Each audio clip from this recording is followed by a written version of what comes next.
Precision वाचन अभियान या उपक्रमातला हा डिसेंबरमधला पहिला कार्यक्रम आहे. नोव्हेंबरमध्ये हा कार्यक्रम होऊ शकला नाही कारण प्रिसिजन गप्पा हा कार्यक्रम होता. त्यामुळे डिसेंबर 1 महिन्याचा एक आपल्याला थोडासा अवकाश घ्यावा लागला. आणि आज या निमित्ताने एक वेगळा विषय, अत्यंत वेगळा विषय या डिसेंबर महिन्याच्या वाचन अभियानामध्ये आपण घेत आहोत. जुलै 2024ला जेव्हा हा उपक्रम सुरू झाला तेव्हा डोक्यामध्ये हीच कल्पना होती की वेगवेगळ्या विषयांवरती काम करणाऱ्या लेखकांना एकत्र इथं आणूयात, त्यांच्याशी संवाद साधूयात आणि त्यांच्याकडून ह्या सगळ्या विषयाची माहिती जाणून घेऊयात. त्या साखळीतला एक वेगळा विषय म्हणजे वंदे मातरमचा. आपल्या सर्वांना माहिती आहे की वंदे मातरम या स्फूर्तिगीताला, राष्ट्रगीताला 150 वर्ष पूर्ण होत आहेत. आणि हे आत्ता 150 म्हणजे सार्ध शताब्दी वर्ष म्हणून देशभर हा साजरा केला जाणार आहे. आणि सांगायला आनंद वाटतो की सोलापुरातला या विषयातला हा पहिला कार्यक्रम आहे. आणि त्या विषयावरची एक अधिकृत चर्चा, अधिकृत माहिती आपणा सगळ्यांना मिळणार आहे. कारण आजच्या लेखक आहेत मिलिंद प्रभाकर सबनीस, ज्यांनी गेली 30 वर्ष वंदे मातरम या एकाच ध्यासाने संशोधन करत त्यांनी व्यतीत केलेले आहेत. त्यांची अनेक पुस्तकं या विषयावरती आहेत. त्यांना आपण मंचावरती बोलवूच आहेत. पण तत्पूर्वी मागच्या महिनाभरामध्ये ज्या काही गतिविधी झाल्या वाचन चळवळीशी रिलेटेड, त्या तुमच्यासमोर मी थोडंसं सांगण्याचा प्रयत्न करेन की नोव्हेंबर आणि डिसेंबर म्हणजे ऑक्टोबर आणि नोव्हेंबर या महिनाभरामध्ये 2 महिन्यामध्ये काही शाळांमध्ये आपण वाचन चळवळीशी रिलेटेड असे काही उपक्रम घेतले, काही कॉलेजेसमध्ये आपण उपक्रम घेतले. सगळ्यात महत्त्वाचं म्हणजे दर रविवारी सकाळी 8 ते 10 या वेळामध्ये आपण खंदक बागेमध्ये वाचन बुक क्लब जो चालवतो, प्रिसिजन बुक क्लब, त्याला अतिशय उत्तम प्रतिसाद मिळतो आहे. तिथे येऊन सकाळी वाचणाऱ्यांची संख्या दिवसेंदिवस वाढते आहे. त्यामुळं तुम्हा सर्वांचंसुद्धा स्वागत आहे.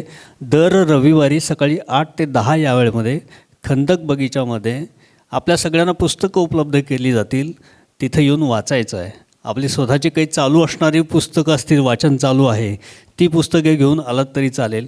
या निमित्तानं पुस्तकांसंबंधात चर्चा होते, गप्पा होतात, नवीन ओळखी होतात, नव्या पुस्तकांविषयीची माहिती कळते. तेव्हा पुन्हा एकदा आग्रहाचं निमंत्रण की दर रविवारी सकाळी 8 ते 10 या वेळामध्ये आपण जरूर यावं. आणि आता आजच्या विषयाकडे वळूयात. मी आजचे लेखक माननीय मिलिंद प्रभाकर सबनीस सर, ज्यांची मुलाखत घेणार आहेत आज, ते दैनिक सकाळचे सहयोगी संपादक सिद्धारामजी पाटील, या दोघांनाही मंचावर घेऊन येण्याची विनंती डॉक्टर सुहासिनी शाह मॅडम यांना करतो आहे. आपण जोरदार टाळ्याने त्यांचं स्वागत करूयात.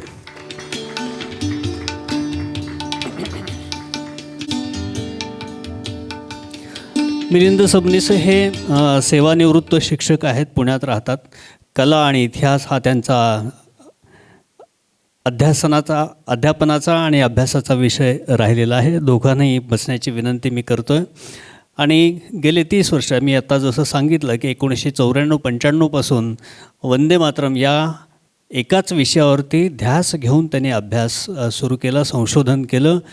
वंदे मातरमवरती द्विखंडात्मक पुस्तकं त्यांची प्रकाशित झालेली आहेत. त्याच्याशिवाय राष्ट्रध्वज, आपली राजमुद्रा आणि राष्ट्रगीत अशा विषयांवरती सुद्धा त्यांची पुस्तकं प्रकाशित झालेली आहेत. वंदे मातरमचा ह्या सगळा ध्यास घेऊन जो प्रवास केला आहे त्या प्रवासावरती सुद्धा पुस्तक प्रकाशित झालेलं आहे. यात लहान मुलांसाठी सुद्धा चित्रमय वंदे मातरम कथा पण प्रकाशित झालेली आहे. असा एक वेगळा विषय घेऊन, वेगळा ध्यास घेऊन पछाडलेलं व्यक्तिमत्व आज आपणा समोर आहे. त्यांचं आपण स्वागत करूयात. मी डॉक्टर सुहासिनी शाह मॅडम यांना विनंती करेन की आपण त्यांचं स्वागत करावं.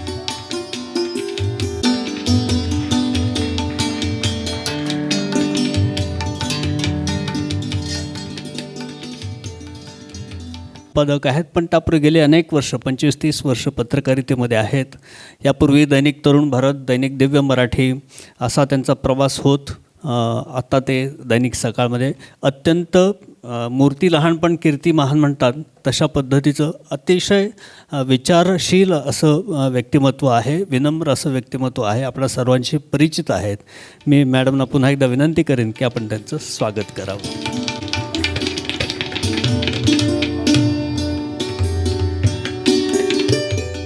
आणि मित्र हो, कार्यक्रमाच्या सुरुवातीलाच तुम्ही थांबा, अजून एक सत्कार करायचा आहे, पण तुम्ही उपस्थित राहा. आणखीन एक विशेष सन्मान आपण आज करणार आहोत. सोलापुरातल्या क्षत्रिय गल्लीमध्ये एक विठ्ठल मंदिर आहे. त्या विठ्ठल मंदिराचे पुजारी होते निळकंठसा बारड आणि त्यांचे चिरंजीव म्हणजे हरिभक्तपरायण ज्ञानेश्वरजी बारड. ज्ञानेश्वरजी बारड यांनी अत्यंत दुर्मिळ अशा अनेक ग्रंथांचं संकलन केलेलं आहे. खूप मोठा संग्रह त्यांच्याकडे आहे. ज्ञानेश्वरजी आत्ता नाही आहेत, पण हा सगळा जो वारसा आपण खूप अभिमानाने सांगतो की आम्हाला वारसा हक्काने जमीन मिळाली, घर मिळालं. पण आज ओमप्रकाशजी बारड आहेत त्यांचे चिरंजीव, त्यांना वारसा हक्काने ही ग्रंथसंपदा मिळालेली आहे आणि ती ग्रंथसंपदा अतिशय उत्तम रीतीने त्यांनी जपलेली आहे. म्हणजे आपण गेलो तिथे पाहायला तर एखाद्या म्युझियममध्ये गेल्यासारखं फील येईल. प्रत्येक पुस्तक अतिशय नीटनेटक्या पद्धतीनं रचून ठेवलेलं आहे. किती जुने ग्रंथ असावेत हे आम्हाला तिथे जी भगवद्गीता आहे बहुतेक त्याची ती 400-450 वर्षापूर्वीची असणार आहे. त्याची कागदाशी अतिशय जीर्ण झालेली आहेत म्हणून त्यांनी ते छान लॅमिनेट करून ते लावलेले आहेत. लोकमान्य टिळकांनी जेव्हा गीता रहस्य लिहिलं मंडालेच्या तुरुंगामध्ये, ते प्रकाशित झालं 1915 साली. त्या पहिल्या आवृत्तीतली एक प्रत त्यांच्याकडे आहे. म्हणजे ही श्रीमंती आहे. आणि हे अत्यंत म्हणजे 1859 सालातलं एक पुस्तक मला सापडलं. अशी इतकी दुर्मिळ ग्रंथ त्यांच्याकडे आहेत, ते अतिशय उत्तम रीतीने जपलेली आहेत. आणि त्यांचा आग्रह आहे की ज्यांना ज्यांना अभ्यास करायचा आहे त्या सगळ्यांनी तिथं यावं, तिथं बसून अभ्यास करावं. पुस्तक घरी नेण्यासाठी मिळणार नाही, कारण ते अनेक कष्टाने अनेक वर्षांची संपत्ती आहे, ती जपलेली आहे. त्यामुळे सोलापुरातल्या सगळ्या वाचकांना, अभ्यासकांना ही एक चांगली संधी आहे. बरं, ती नुसतीच पुस्तकं नाहीत, त्यांच्याकडे सगळी जुनी नाणी आहेत, शेकडो वर्षांपूर्वीची नाणी आहेत, शेकडो वर्षांपूर्वीचे मेडल्स आहेत, अनेक जुन्या वस्तू आहेत. आपल्याला तांब्याचे हंडे, गंगाळ, पाणी तापवण्याचा बंब, ह्या सगळ्या गोष्टी आता नव्या पिढीला चित्र काढून सांगावे लागतील, पण ते त्यांच्याकडे प्रत्यक्ष आहेत, त्यांनी ते नीट जपून ठेवलेलं आहे. त्यामुळे आज वारसा हक्कानं हा जरी आलेला ग्रंथसंपदा असेल तरी पण ते जपणं खूप मोठं काम ओमप्रकाशजी करतायत. त्यांच्या वडिलांचं म्हणजे ज्ञानेश्वरजी बारड यांचं निधन झालं 2005 साली, पण त्यानंतर त्यांनी हे सगळं नीट जपलं आणि आता लोकांसाठी मुक्त केलेलं आहे. आपण यावं, अभ्यास करावा आणि त्याचा उपयोग घ्यावा. या सगळ्या उत्तम उपक्रमाबद्दल आज आपण त्यांचा सन्मान करूयात. मी ओमप्रकाशजींना सपत्नीक मंचावर येण्याची विनंती करतो आणि आजचे प्रमुख पाहुणे माननीय मिलिंदजी सबनीस यांना विनंती करेन की आपण त्यांचा सन्मान करावा.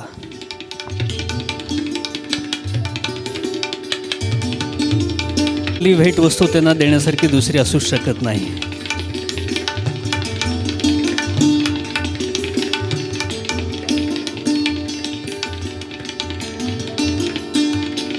सिद्धारामजी पुढे या.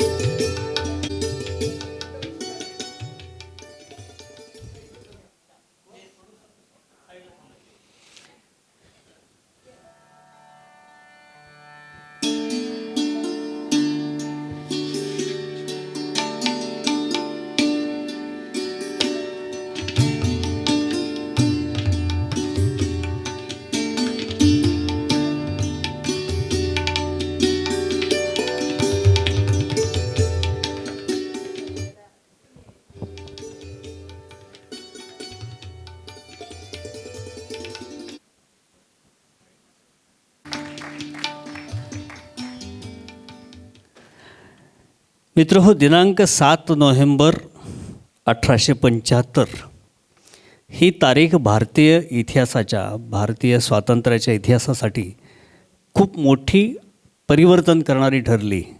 ज्या दिवशी ऋषी बंकिमचंद्रांनी वंदे मातरम हे गीत त्यांच्या लेखणीतून उतरलं आणि पाहता पाहता या गीताने संपूर्ण स्वातंत्र्याच्या चळवळीला एक नवी प्रेरणा मिळवून दिली. एक जाज्वल्य देशभक्ती निर्माण करण्याचं काम या गीताने केलं. बंगालपासून सुरू झालेली ही स्वातंत्र्याची ठिणगी पाहता पाहता संपूर्ण देशभर पसरली आणि याचे पडसाद थेट इंग्लंडपर्यंत उमटले, संपूर्ण जगभर उमटले. आपण वंदे मातरम याविषयी ऐकतो, जी थोडी बहुत माहिती मिळते त्याबद्दल वाचतो, पण आपल्याकडे अजूनही पूर्ण वंदे मातरम म्हणण्याची परवानगी नाही आहे. हे स्वातंत्र्याला 75 वर्ष पूर्ण झाले तरीही संपूर्ण वंदे मातरम आपल्या प्रशासकीय योजनेमध्ये ते अजून बसतच नाही आहे. ही सगळ्यात मोठी खंत आहे. त्यामुळे हा सगळा एक इतिहास आपल्यासमोर यावा आणि सुदैवाने या विषयाचा अभ्यास करणारे मिलिंदजी सबनीस आज आपल्यासमोर आहेत. त्यामुळे या इतिहासाला एक साजेसं स्वरूपसुद्धा ज्याच्यासाठी जगावाने, ज्याच्यामुळं नीट आपण जगू शकतो असा हा तिरंगा आज मंचावरती स्थानापन्न विराजमान आहे. त्यामुळे या आपल्या सगळ्यांच्या मध्ये अधिक वेळ न घेता कार्यक्रमाच्या पूर्वीची ही औपचारिकता इथेच थांबवून यापुढची सगळी सूत्रं आजचे मुलाखतकार सिद्धारामजी पाटील यांच्याकडे मी सुपूर्त करतो.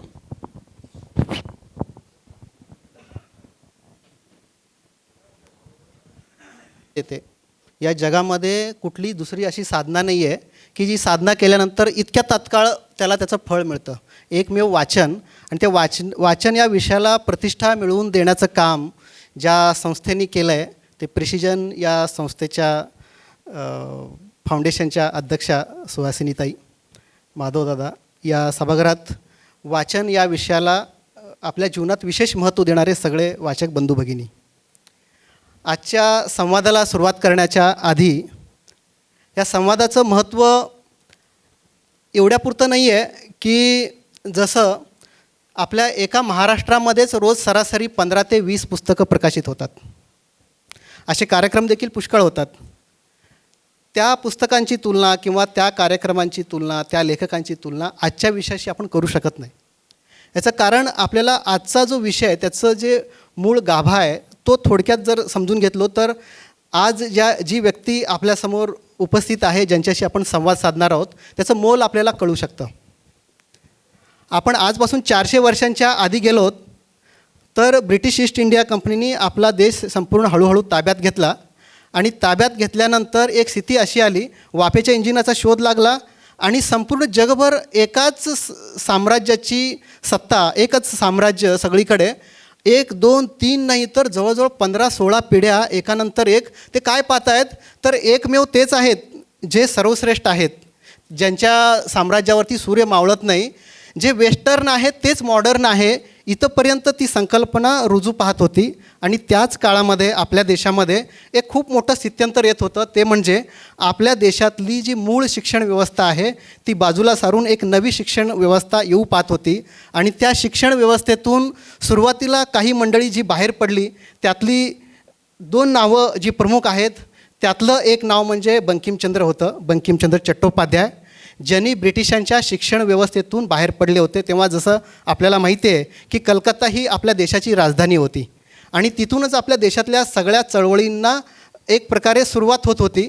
त्याही थोडं मागे आपण गेलो तर 1857ला ब्रिटिशांच्या विरोधात एक फार मोठं आंदोलन झालं होतं.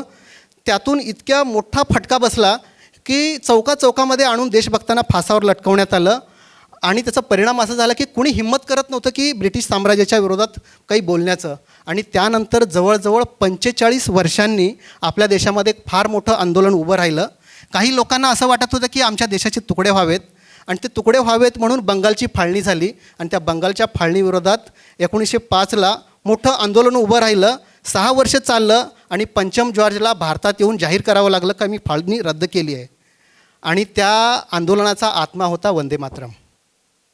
जेव्हा आम्ही वंदे मातरमपासून दूर गेलो तेव्हा 1947ला आपल्या देशाचे खरोखरच तुकडे पडले. 8 दिवसामध्ये 9 लाख लोकांची कत्तल झाली.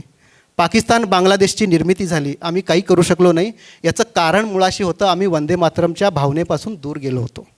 आणि या पार्श्वभूमीवर एखादा व्यक्ती, एखादा मनुष्य आपल्या आयुष्यातील 30हून अधिक वर्ष एका विषयाला धरून वाहून घेऊन काम करतो, याचं मोल इतकं आहे. मी खात्रीने हे सांगू शकतो, आपण जर संपूर्ण देशभरामध्ये एक असा लेखक मला शोधून दाखवा जो सलग वंदे मातरम या विषयाला धरून 30 वर्ष अभ्यास केला आहे आणि शांतचित्ताने केला आहे, तर त्यांचं एकमेवच नाव येतं. मी धाडसाने हे बोलतो आहे की ते नाव आहे मिलिंद सबनीस, एक ऋषितुल्य व्यक्तिमत्व जे आज आपल्यासमोर इथे उभं आहे. कारण त्यांच्या कर्तृत्वाचं महिमा आणखीन मी हे सांगू शकतो की बंकिमचंद्र चट्टोपाध्याय यांच्या निधनाला 125 वर्षे होत होती. मनात असा विचार आला की आपण त्यांचं चरित्र वाचलं पाहिजे. त्यासाठी मी महाराष्ट्रातले जेवढे काही प्रमुख ग्रंथालय असतील त्या सगळ्यात ढांडोळा घेतला. तेव्हा माझ्या ध्यानात आलं की मराठी भाषेमध्ये त्यांच्या निधनानंतर 125 वर्षामध्ये एकही चरित्र लिहिलं गेलं नाही. आमच्या देशाच्या राष्ट्रवादाचा जो आत्मा आहे, ज्यांना राष्ट्रवादाचं जनक म्हणतो आम्ही, त्यांचं मराठीमध्ये एक चरित्र असू नये ही उपेक्षा. आणि त्यानंतर मी त्यांना विनंती केली की कृपया आपण याच्यावरती एक चरित्रग्रंथ लिहावं. त्यांनी 350 पानांचं एक चरित्रग्रंथ लिहिलं, ऋषी बंकिमचंद्र. आपल्याला सांगायला आनंद वाटतो, न्यायमूर्ती रानडे, लोकमान्य टिळक आणि भांडारकर या तिघांनी मिळून महाराष्ट्रातल्या ग्रंथांना गौरवण्यासाठी एक जी संस्था उभी केली, त्या संस्थेचा उत्कृष्ट ग्रंथ निर्मितीचा पुरस्कार त्या चरित्रग्रंथाला मिळाला आहे. आणि आत्ता भारताच्या संसदेमध्ये या सोमवारी वंदे मातरम या गीताच्या वरतीच एक चर्चासत्र पण झडणार आहे. अनेक गोष्टी आहेत की वंदे मातरम आमच्या देशाच्या स्वातंत्र्य लढ्याचा प्राणस्वर असलेला, त्याची कशी वाटचाल राहिली, त्याच्यात काय चढ उतार आले, काय काय गोष्टी आहेत, ते तुम्हाला आम्हाला फार कमी माहिती आहे. जो माणूस याच्यावरती 30 वर्ष अभ्यास करतो त्यांना निश्चितच त्यातलं खोली माहिती आहे आणि त्यातले सगळे पैलू आयाम देखील माहिती आहेत. तर ह्या मुलाखतीला सुरुवात करत असताना मला माननीय मिलिंदजींना असं विचारायचं आहे की असं काय घडलं की बरं तुम्हाला वंदे मातरम हा विषय आपल्या अभ्यासाचा करावासा वाटला, किंवा अशी काय घटना घडली की तुम्ही वंदे मातरम, बंकिमचंद्र या विषयाशी जोडले गेलात?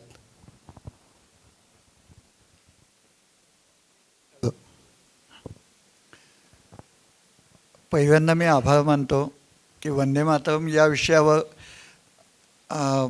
आता संपूर्ण देशभर जी जागृती चालली आहे त्याचा एक भाग म्हणून हा सोलापूरमध्ये अतिशय चांगला कार्यक्रम आयोजित होतो आहे. मी आत्ताच बारड यांच्या पुस्तकांच्या संग्रहालयामध्ये जाऊन आलो.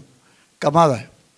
म्हणजे आत्ता माझ्याबद्दल बोलताना म्हणजे 30 वर्ष एक ध्यास घेऊन एका विषयाचं करतो आहे, पण त्याच्यापेक्षा त्यांच्या शतायुषी आजोबांनी आणि त्यांच्या वडिलांनी जे काम केलं आहे ते खूप मोठं आहे. ते बघितल्यानंतर मला सोलापुरात येण्याचं सार्थक झालं मनापासून असं वाटतं. म्हणजे ऐन वेळेचा कार्यक्रम ठरवूनही या कार्यक्रमाच्या आधी मला मुद्दामून तिथं नेऊन आणलं, याच्याबद्दल मी संयोजकांचे मनापासून आभार मानतो. खरोखर सोलापूरचं वैभव ठरावं असं ते ग्रंथ संग्रहालय आहे. आता आपल्या प्रश्नाकडे येतो. मी मूळचा शिक्षक आहे. आता निवृत्ती घेतली तरी जसा शिक्षकी पेशा काही निवृत्त होण्याचा नाही, लोकांना शिकवत राहणं हा शिक्षकाचा गुणधर्म आहे. परंतु आमच्या घरात वारकरी संप्रदायाचा मोठा वारसा, माझे काका भजनाचार्य म्हणून ओळखले जायचे, मनोहरपंत सबनीस. आणि हे सगळं असताना अचानक देशभक्ती या विषयाकडे कसा काय वळलो. मी ड्रॉइंग म्हणजे कला महाविद्यालयात 10वी नंतर पूर्ण चित्रकलेच्या कॉलेजमध्ये शिकायला गेलो आणि त्याच्यामुळे क्रमिक विषय म्हणजे इतिहास, भूगोल म्हणा, भाषा विषयसुद्धा हे सगळे बाजूला पडले. त्यामुळे आजही माझं इंग्रजी तितकं चांगलं नाही. भाषा मराठीवर प्रभुत्व असलं तरी वाचनामुळेच आहे ते जे प्रभुत्व. आणि शाळेत शिकवत असताना मी 88पासून कला शिक्षक म्हणून राहिलो आणि त्यावेळी शाळा छोटी असल्यामुळे मला सांगितलं होतं की तुम्हाला अन्य कोणता तरी विषय नक्की घ्यावा लागेल, तर तुम्ही कोणता विषय घ्याल, तुम्हाला जो आवडेल तो एक विषय 2-3 इयत्तांचा तुम्ही घ्या. तर मी म्हणतो बाकी विज्ञान गणित यांच्याशी माझा संपर्क तुटलेला आहे. त्यामुळे मला इतिहास विषयाची गोडी आहे, तर मी इतिहास शिकवीन. आणि मग तेव्हापासून 5वी 6वी 7वीचा इतिहास शिकवता शिकवता इतिहासाची गोडी वाढत गेली. मुळात ती आधी होतीच. वाचन मी ज्या शाळेत शिकलो, लोकमान्य टिळकांनी स्थापन केलेल्या, आगरकरांनी स्थापन केलेल्या न्यू इंग्लिश स्कूलच्या रमणबाग या शाळेचा मी विद्यार्थी. तिथं ग्रंथालय समृद्ध होतं. मी शाळेत असताना फारसं काही समजत नसताना मला खूप पुस्तकं वाचायला मिळाली. समग्र सावरकर खंड. खरं तर मी मूळचा सावरकर अभ्यासक, पण अचानक या विषयाकडे कसा वळलो तर 1994 साली ऋषी बंकिमचंद्र चट्टोपाध्याय यांची 100वी पुण्यतिथी होती. आणि आमच्या शाळेत परिपाठाचा जो तास व्हायचा, शासनाने तो नंतर सुरू केला, पण आमच्या शाळेत तो आधीपासून होता. संघ परिवारातली शाळा होती, त्यामुळे तो आधीपासूनचा तास होता. ओंकार साधना, रोजचं दिनविशेष हा त्याचा महत्त्वाचा भाग होता. दिनविशेष सांगण्यासाठी मला मुख्याध्यापकांनी सांगितलं की तुम्ही बंकिमचंद्रांवर बोलावं. आणि त्यावेळी बंकिमचंद्रांवर एकही पुस्तक मराठीत मिळेना. जे होतं ते अगदी 1924 सालचं आउट ऑफ, म्हणजे मिळतच नव्हतं. ग्रंथालयात सुद्धा ते खिळखिळं होतं, बघायला मिळालं, वाचायला मिळालं नाही. त्याच्याशिवाय एक श्रीबा जोशींनी अनुवादित पुस्तक होतं, पण त्याची भाषा मूळ बंगाली पुस्तकांना अनुवाद असल्यामुळे ती फारशी सहज समजेल अशी नव्हती. त्यामुळे अमरेंद्र गाडगिळांचं जे पुस्तक, जे कुमार वयीन मुलांसाठी अत्यंत मोठे साहित्यिक मानले जातात, त्या बालकुमार साहित्य संमेलन ज्यांनी सुरू केलं, साहित्यिक चळवळ मुलांसाठी, त्या अमरेंद्र गाडगिळांनी वंदे मातरमवर मराठीचं पहिलं पुस्तक लिहिलं होतं 1973मध्ये. 75मध्ये आणीबाणीच्या काळात त्याच्यावर बंदी आली होती. नंतर त्याचा मजकूर वगळून ते प्रकाशित झालं. पुढे अनेक भारतीय भाषात ते प्रकाशित झालं. ते पुस्तक मला मिळालं. त्या पुस्तकात बंकिमचंद्रांची जी काही थोडीफार माहिती होती त्यावरनं ती वेळ साजरी केली गेली. परंतु न कळत बंकिमचंद्र आणि वंदे मातरम या विषयाकडे वळत गेलो. त्या सुमाराला मला माझे एक मित्र, म्हणजे मी भजन क्षेत्रात असल्यामुळे संगीत क्षेत्राशी निगडीत आहे, त्यामुळे society of Indian record collectors ji आपल्या सोलापुरात अत्यंत कार्यरत आहे, ती मूळ मुंबईची डॉक्टर सुरेश चांदवणकर यांची, आणि त्याची पुण्यात पण शाखा होती. तर त्यातल्या काही सभासदांनी आणि माझे मित्र आनंद बोंद्रे त्यांनी मला 2 रेकॉर्ड्स दिल्या की तू आता अभ्यास करतो आहेस किंवा तुझ्या वाचनात येत आहे, तर या रेकॉर्ड्सवर ऐक. कॅसेटवर त्यांनी रेकॉर्डिंग करून दिलं. ती रेकॉर्ड होती वंदे मातरमची मोगूबाई कुर्डीकरांनी गायलेली, आणि दुसरी रेकॉर्ड होती विष्णुपंत पागनीसांची. आणि त्या 2 रेकॉर्ड पाहिल्यानंतर मग आता हळूहळू याच्याकडे ओढलं गेलो असं झालं. आणि मग काय, जे न सांगता न ठरवता या विषयाचा अभ्यास सुरू झाला. खरं आहे की एक निमित्त असं झालं की परिपाठामध्ये काही सांगायचं आहे, आणि त्या निमित्ताने आपण हळूहळू इकडे वळत गेलात. आमच्यासारख्याला असा प्रश्न पडतो की 30 वर्षे आपण अभ्यास केलं म्हणजे नेमकं काय केलं. आता थोडक्यामध्ये असं हे 30 वर्षाचा पट म्हणजे नेमकं ठळक अशा गोष्टी काय काय झाल्या ह्या 30 वर्षामध्ये. म्हणजे जसं आपण प्रत्यक्षात जिथे बंकिमचंद्रांनी वंदे मातरम ज्या ठिकाणी बसून लिहिलं त्या ठिकाणी जाणं असेल, अथवा काय काय अनुभव आले, याचा एक धावता एक दांडोळा असं काय करता येईल की 30 वर्षामध्ये हे ठळक. म्हणजे जसं की वंदे मातरमचे 2 खंड, मला वाटतं की मराठी आणि हिंदीतले वंदे मातरमवरती इतके बृहद खंड, एवढे मोठे, हे एकमेव आहेत आणि ज्याची निर्मिती आपण केली. तर ह्या सगळ्याचं पट कसं उलगडता येईल? उत्तर मोठं आहे, पण थोडक्यात देण्याचा प्रयत्न करतो. 1994 साली बंकिमचंद्रांचा आणि वंदे मातरमचा अभ्यास आपोआप सुरू झाला. मी अजूनही म्हणतो की आपोआप सुरू झाला, मी मुद्दामून केला नाही. एखाद्या गोष्टीसाठी पुढे नेण्यासाठी कोणीतरी आपली रचना, आपली निवड केलेली असते. आपण त्याचे माध्यम असतो असं म्हणा. त्याबद्दल माझी पूर्ण या 30 वर्षात खात्री झाली की आपलं माध्यम म्हणून उपयोग झालेला आहे, अतिशय चांगला. मी केवळ असं म्हणणं धाडसाचं वाटावं इतके मला चांगले अनुभव यामध्ये आलेले आहेत की मी ज्यावेळी ही माझी सुरुवात झाली त्यावेळी अनेक गोष्टी माझ्यापर्यंत मी करतोय असं समजून माझ्याकडे त्या गोष्टी येत गेल्या. रेकॉर्ड्स तर येतच गेल्या, पण रेकॉर्डचा संग्रह हा एक संगीताचा एक भाग झाला. आज माझ्याकडे जवळजवळ 250 वंदे मातरमच्या रेकॉर्डिंग्स आहेत की जी अन्य कोणाकडेही नाहीत, कुठेही नाहीत. म्हणजे ज्याच्या कच्च्या रेकॉर्ड निघाव्या, ज्या बाजारात आव्या नाही त्याला कच्च्या रेकॉर्ड म्हणतात, अशासुद्धा रेकॉर्डिंग्स माझ्याकडे वंदे मातरमची आहे. आता हे सगळं होत असताना 1999मध्ये 1998मध्ये मास्तर कृष्णराव फुलंब्रीकरांची जन्मशताब्दी होती. आणि माझ्या वाचनात अमरेंद्र गाडगिळांनी जे लिहिलं होतं की वंदे मातरमसाठी सांगीतिक लढा मास्तर कृष्णरावांनी दिला. वंदे मातरम राष्ट्रगीत व्हावं म्हणून भारतीय घटना समितीसमोर अनेक प्रयत्न केले, सांगीतिक प्रयत्न केले. तर त्या अनुषंगाने मास्तर कृष्णरावांच्या जन्मशताब्दी वर्षात कोणीही लिहिलं नव्हतं, एकाने लिहिलं नाही. म्हणून मी थोडं धाडस करून पहिल्यांदा लेख लिहिला. तो साप्ताहिक विवेकमध्ये प्रकाशित झाला. तो लेख मास्तर कृष्णरावांच्या चिरंजीवांपर्यंत पोचला, राजाभाऊ फुलंब्रीकरांकडे. आणि राजाभाऊ फुलंब्रीकरांनी मला बोलवून दिलं आणि पुढे त्यांचा जो सगळा कच्च्या रेकॉर्डिंगचा आणि सगळा त्यांचा जो संग्रह होता तो माझ्याकडे राजाभाऊंनी सुपूर्त केला. आता हे सुरू असतानाच तो वंदे मास्तरम नावाचा कार्यक्रम आम्ही त्यावेळी राजाभाऊ फुलंब्रीकर, मास्तरांचे पुतणे विनायकराव फुलंब्रीकर आणि मी असा एक कार्यक्रम, गप्पांचा कार्यक्रम संजय पंडितन त्यांनी आयोजित केला होता. आणि तो कार्यक्रम झाल्यानंतर माझ्या संस्थेचे, मी ज्या शाळेत शिकवत होतो ज्ञानदा प्रतिष्ठानच्या, त्या शाळेचे संचालक आणि कार्यवाह मोहन अरुणी तिथं आले होते. आणि ते म्हणले की हे एवढंसं नाही आहे, याच्यावर काहीतरी लिहिलं गेलं पाहिजे. आणि नेमकं 1999 साली अचानक माझ्या लक्षात आलं की वंदे मातरम 1875मध्ये लिहिलं आहे आणि आता वंदे मातरमला 125 वर्ष पूर्ण होत आहेत. म्हणजे आता या घटनेला 25 वर्ष झाली. तेव्हा आपण जर काही लिहायचं असेल तर आत्ता लिहायला पाहिजे.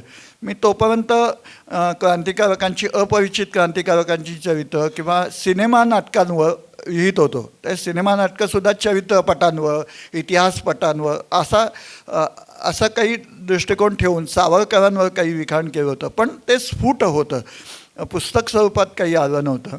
मग ते 1999च्या नोव्हेंबरपासून ते वर्ष शतकोत्तर रौप्य महोत्सव वर्ष सुरू होणार होतं. मग ते जर व्यवस्थित करायचं असेल, लिहायचं असेल तर त्याच्यासाठी मला कलकत्त्याला म्हणजे नैहाटीला जायला पाहिजे. नैहाटी हे बंकिमचंद्रांचं आणि वंदे मातरमचं दोन्हींचंही जन्मस्थान आहे आणि कलकत्त्यापासून 33 किलोमीटर अंतरावर आहे असा अमरेंद्र गाडगिळांच्या पुस्तकात उल्लेख होता. राजाभाऊ फुलंब्रीकरांकडनं मला एक अत्यंत मोलाचा ग्रंथ मिळाला. तो म्हणजे वंदे मातरमच्या शताब्दीनिमित्त एक स्मरणिका निघाली होती हिंदीमध्ये आणि त्या स्मरणिकेमध्ये वंदे मातरमचे विविध पैलू दाखवले होते. त्याच्यात तो नकाशा होता नैहाटीचा. मग ते शोधत जायचं ठरवलं. कच्चं थोडंसं मुद्दे काढून जावे होते आणि मे महिन्यात 99च्या मे महिन्यात आम्ही नैहाटीला गेलो. त्याच्या आधी हा कार्यक्रम करायचा साधारण नोव्हेंबरमध्ये छोटेखानी सभागृहात करायचा आणि एक 100-1 पानाचं पुस्तक होईल असा अंदाज होता.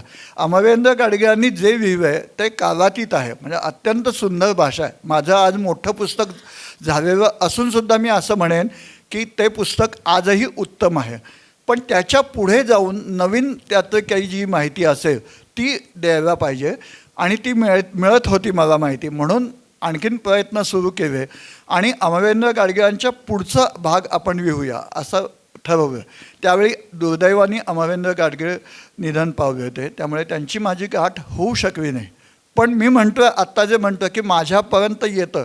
अमरेंद्र गाडगिळांनी मातृकोश करायचा संकल्प केला होता आणि तो त्यांच्या हयातीत पूर्ण झाला नाही. त्याच्यासाठी त्यांनी काही लिखाण, एक छोटं पुस्तक मातृवंदना नावाचं असं काहीतरी केलं. ते वेगवेगळ्या लेखकांच्या आईंच्या आठवणी वगैरे अशा स्वरूपाचं होतं. पण त्याचा पुढचा भाग त्यांना करायचा होता. त्याच्यानंतर ते गेल्यानंतर त्यांच्या मुलीकडनं पुढे 2005-06 प्रकाशिका प्राची चिकट्यांकडनं मला अमरेंद्र गाडगिळांचा सगळा संग्रह माझ्याकडे चालत आला. अशा अनेक गोष्टी आपोआप माझ्यापर्यंत येत गेल्या. हा काहीतरी ईश्वरी संकेत असावा असं वाटतं. आणि मग 99 साली जेव्हा हे म्हणावे मोहनराव आळवणे की आपण करूया कार्यक्रम. आणि त्याच दिवशी ते पुण्यातल्या राष्ट्रीय स्वयंसेवक संघाच्या कार्यालयात मोतीबागेत गेले होते. मोरोपंत पिंगळे त्यावेळी पुण्याच्या दौऱ्यावर होते आणि त्यांना सहज मोरोपंतांनी सहज आळवणींनी सांगितलं की असं असं आम्ही करतो आहे. तात्काळ मोरोपंत असं म्हणाले की हा विषय छोटा नाही आहे, वाया घालवू नका अजिबात, मी तुम्हाला सगळी व्यवस्था करून देतो, पण हा कार्यक्रम मोठा झाला पाहिजे, देशव्यापी झाला पाहिजे. आणि त्यांनी ते वचन पाळलं. लाल बाळ पार तिघांचेही नातू पुण्यात जयंतराव टिळक होतेच, पण राधा लजपतरायांचे नातू, बिपिनचंद्र पालांचे नातू म्हणजे सावरकरांचे सहाध्यायी जे निरंजन पाल होते त्यांचा मुलगा कॉविन पॉल, विक्रमदेवजी राधा लजपतरायांचे नातू, ते सगळे 80च्या घरात होते. ते तिघांनाही मला आमच्याशी संपर्क घालून दिला. भाई महावीरजी म्हणजे भगतसिंगांचे सहकारी भाई परमानंद त्यांचे चिरंजीव, त्यांना प्रमुख वक्ते म्हणून बोलावलं आणि नोव्हेंबर महिन्यात अतिशय सुंदर असा मोठा कार्यक्रम मोरोपंतांनी घडवून आणला. मोरोपंतांचं हे वैशिष्ट्य होतं की रामजन्मभूमीचा विषय त्यांनी सुरू केला, अनेकांना माहिती नसेल. ते सगळे विषय सुरू करून द्यायचे आणि नंतर त्यातनं अत्यंत अविप्तपणे बाजूला व्हायचे. तसंच त्यांनी या वंदे मातरमचा विषय त्यांनी आणि मोहनराव आळवणींमुळे पुढे गेला. आणि मग पुढे वंदे मातरम एक शोध नावाचं पुस्तक त्यावेळी माझं प्रकाशित झालं. 99 साली ते प्रकाशित झालं. अक्षरशः पहिल्या 2 महिन्याच्या आत त्याची आवृत्ती संपली, पुन्हा काढावी लागली. पुस्तक चांगल्यापैकी पोचलं. आजसुद्धा अनेकांकडे ते 25 वर्षापूर्वीची आवृत्ती आठवणीनं सांगतात. लाल कव्हरचं ते भारतमातेचं चित्र असं पुस्तक आमच्याकडे आहे. पुस्तक छोटेखानी आहे पण आजही त्याचं महत्त्व आहे. आणि मग त्याच्यानंतर आम्ही पुढे ज्ञानदा प्रतिष्ठान 1 वर्षापुरता ज्ञानदा प्रतिष्ठाननी याचा भार घेतला होता.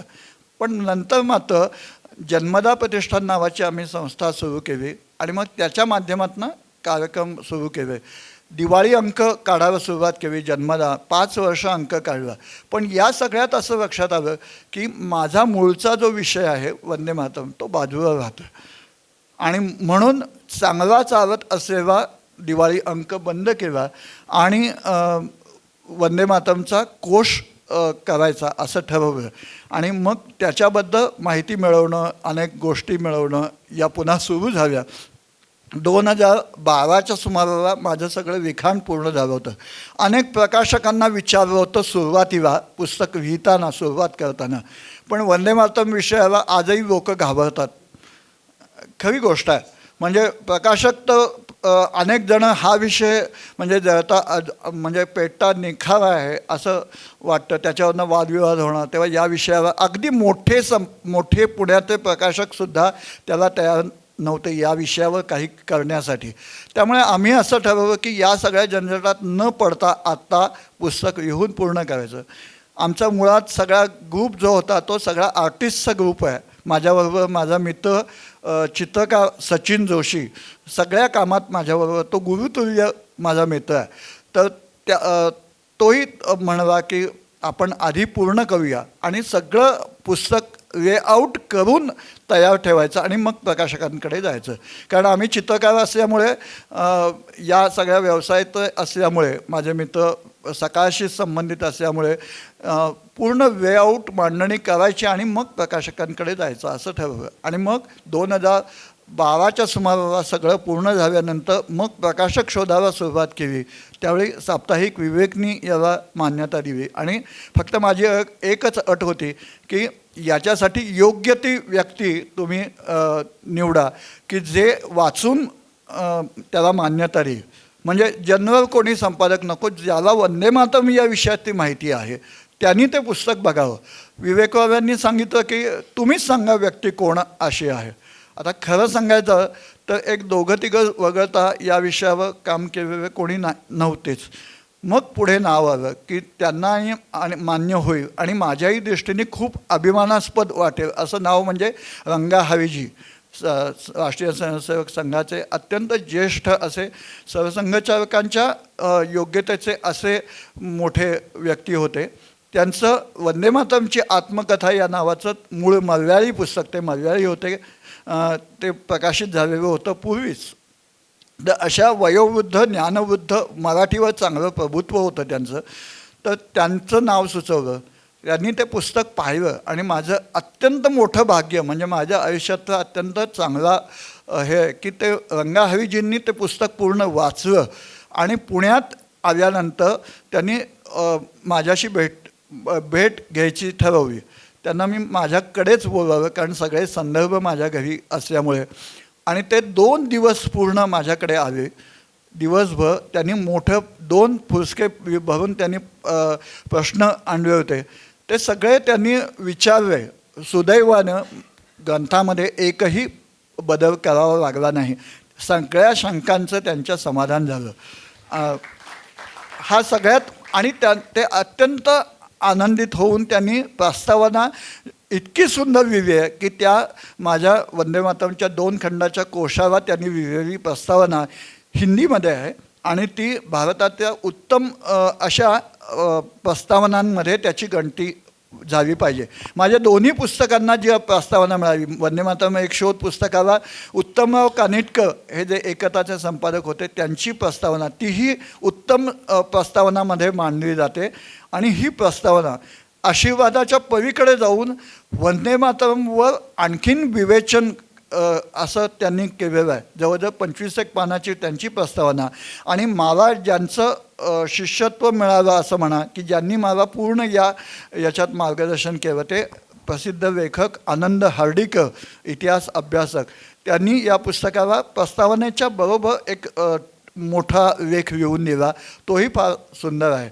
या सगळ्या याच्यात 2 खंड प्रकाशित झाले.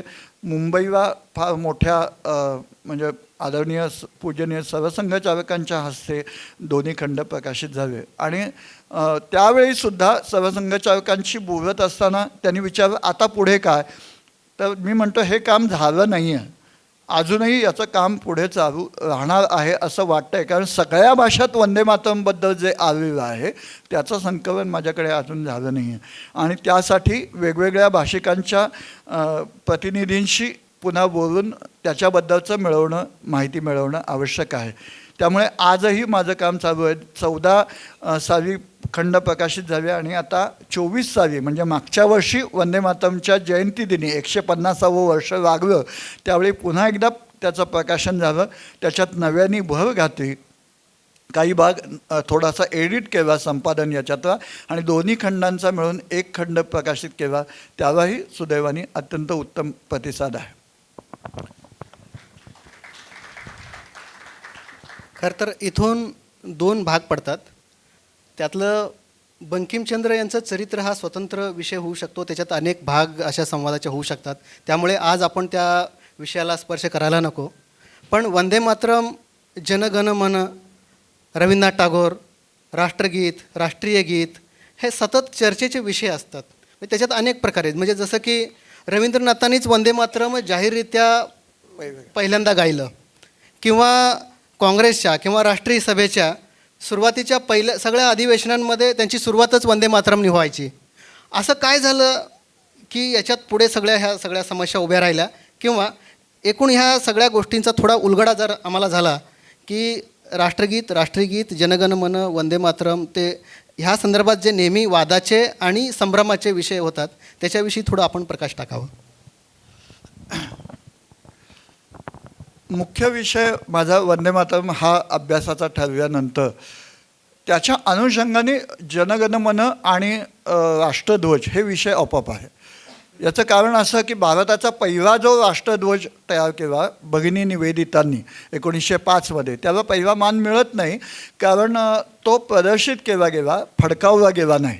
1905च्या अधिवेशनामध्ये त्याचं प्रदर्शनात मांडणे, त्याच्यावर वंदे मातरम होतं, वंदे मातरम शब्द होते. 1906 स्वामी विवेकानंदांचे बंधू भूपेंद्रनाथ दत्त यांनी तयार केलेला ध्वज सुरेंद्रनाथ बॅनर्जींनी फडकवला, तो पहिला ध्वज मानला जातो, त्याच्यावरही वंदे मातरम शब्द आहेत. 3रा ध्वज आणि परदेशात फडकावलेला गेलेला पहिला ध्वज मादाम कामांनी स्टुटगार्टला फडकावला, त्याच्यावरही वंदे मातरम शब्द होते. त्यामुळे आपोआप ध्वजाच्या अभ्यासाकडे वळावं लागलं. जनगण मन कडे वळण्याचं कारण रवींद्रनाथ ठाकूरांनी वंदे मातरमचं पहिलं जाहीर गायन 1896 साली कलकत्त्याच्या अधिवेशनात केलं. वंदे मातरमची पहिली ध्वनिमुद्रिका जी निघावी, पहिल्या 2-4 ध्वनिमुद्रिका ज्या निघाव्या, त्या पहिल्या 2-4 ध्वनिमुद्रिकांमध्ये रवींद्रनाथांची 1905मध्ये पॅथे कंपनीने रेकॉर्ड काढलेली ती महत्त्वाची आहे. आणि रवींद्रनाथांचं प्रचंड वंदे मातरमवर प्रेम होतं. असं असताना जनगणमन हे राष्ट्रगीत कसं झालं म्हणून जनगणमनकडे वळलं. आणि वंदे मातरमचा कोश होत असताना पहिल्यांदा कल्पना अशी होती की एक खंड जनगणमन, राष्ट्रध्वज आणि राजमुद्रा या तिन्हीवर करावा, दुसरा खंड वंदे मातरमवर करावा. पण मग पुढे हा विषय पूर्ण वेगळा आणि तो विषय पूर्ण वेगळा असं लक्षात आल्यावर पहिल्यांदा 2007मध्ये स्टुटगार्टच्या ध्वजाला 100 वर्ष पूर्ण झाली म्हणून जो कार्यक्रम केला त्यात राष्ट्रध्वजाचं पुस्तक माझं प्रकाशित झालं, राष्ट्रध्वज प्राचीन ते अर्वाचीन. 2011मध्ये जनगणमनला 100 वर्ष झाली तेव्हा जनमनातील राष्ट्र जनगणमन हे पुस्तक प्रकाशित झालं. ह्या दोन्ही आणि आत्ता राजमुद्रा पुस्तक आत्ता मागच्या वर्षी कोविडनंतर प्रकाशित झालं. त्याला ते छोटं पुस्तक होतं आणि त्याला मात्र जरा अवधी लागला. पण जनगणमन जेव्हा मी जेव्हा पहिलं वंदे मातरम एक शोध पुस्तक केलं त्यावेळी माझे मार्गदर्शक जे होते उत्तमराव कानिटकर, ते पुढे ते वर्ष म्हणजे 2000मध्येच त्यांचं निधन झालं, त्यामुळे त्यांचा सहवास पुढे मिळाला नाही. अत्यंत परखड होते. मध्य प्रदेशमध्ये अनेक हिंदी संपादन क्षेत्रात होते. पुण्यात ते स्थायिक झाले आणि एकताचे संपादक होते ते.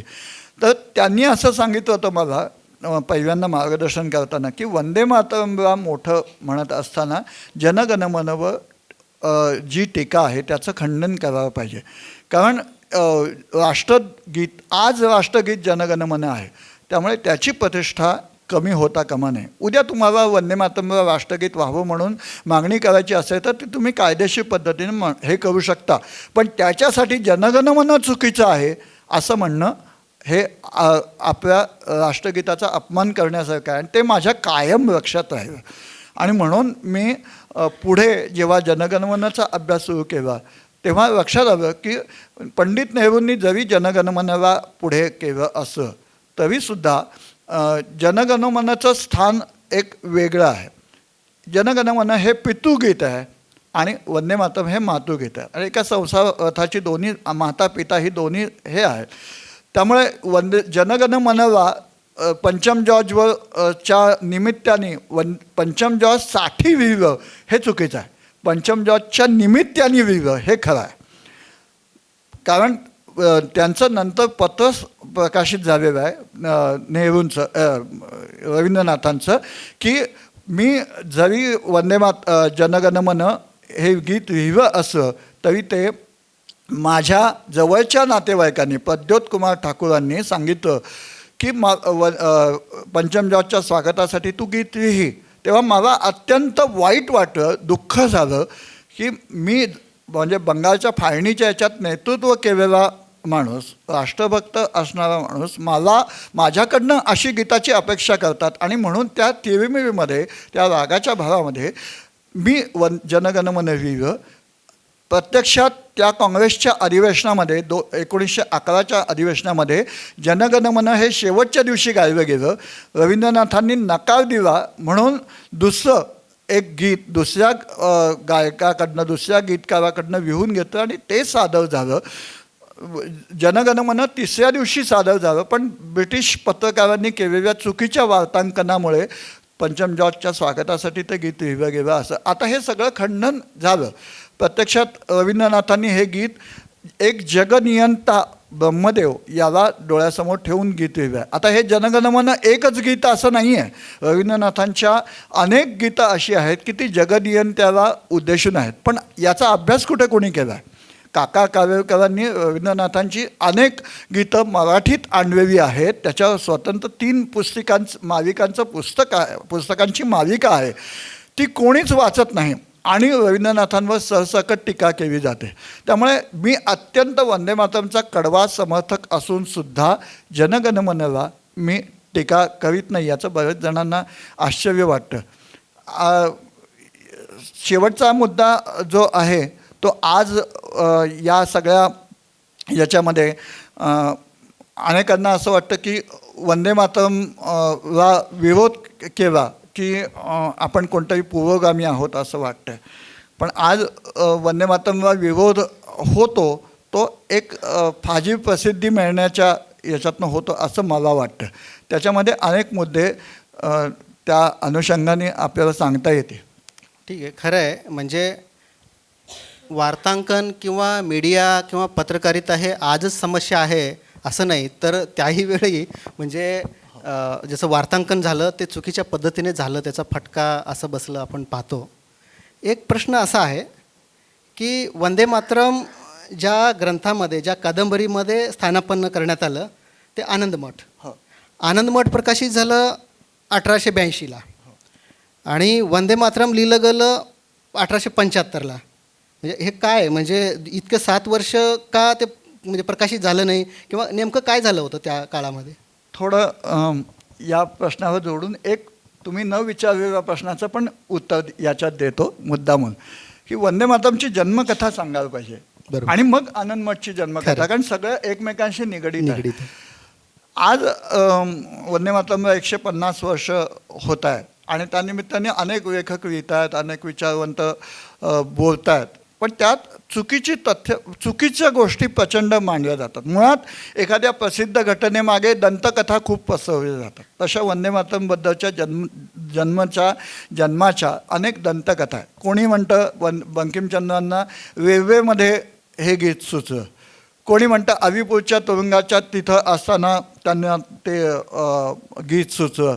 अजून कोणी एकाने तर दंतकथा अशी लिहिली आहे की त्यांनी झोपेत पुटपुटले आणि ते त्यांच्या भाच्यानी लिहून घेतलं वगैरे. काही त्याला कशालाच अर्थ नाही.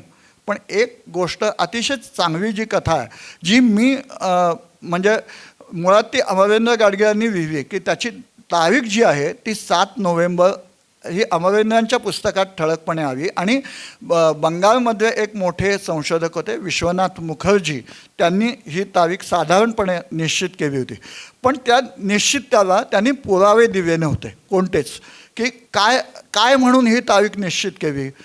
तर ते पुरावे गोळा करण्याची जबाबदारी एका दृष्टीने माझ्याकडे आली असं म्हणायला हरकत नाही.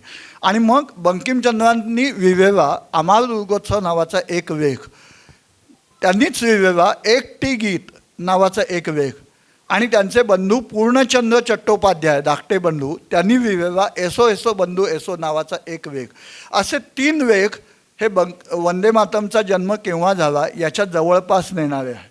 शिवाय बंकिमचंद्रांचे अत्यंत जवळचे मित्र दीनबंधू, त्यांचा आडनाव मित्रच, दीनबंधू मित्र, त्यांचा मुलगा रवित कुमार मित्र लेखक होते, त्यांनी काही घटना लिहून ठेवल्या आहेत.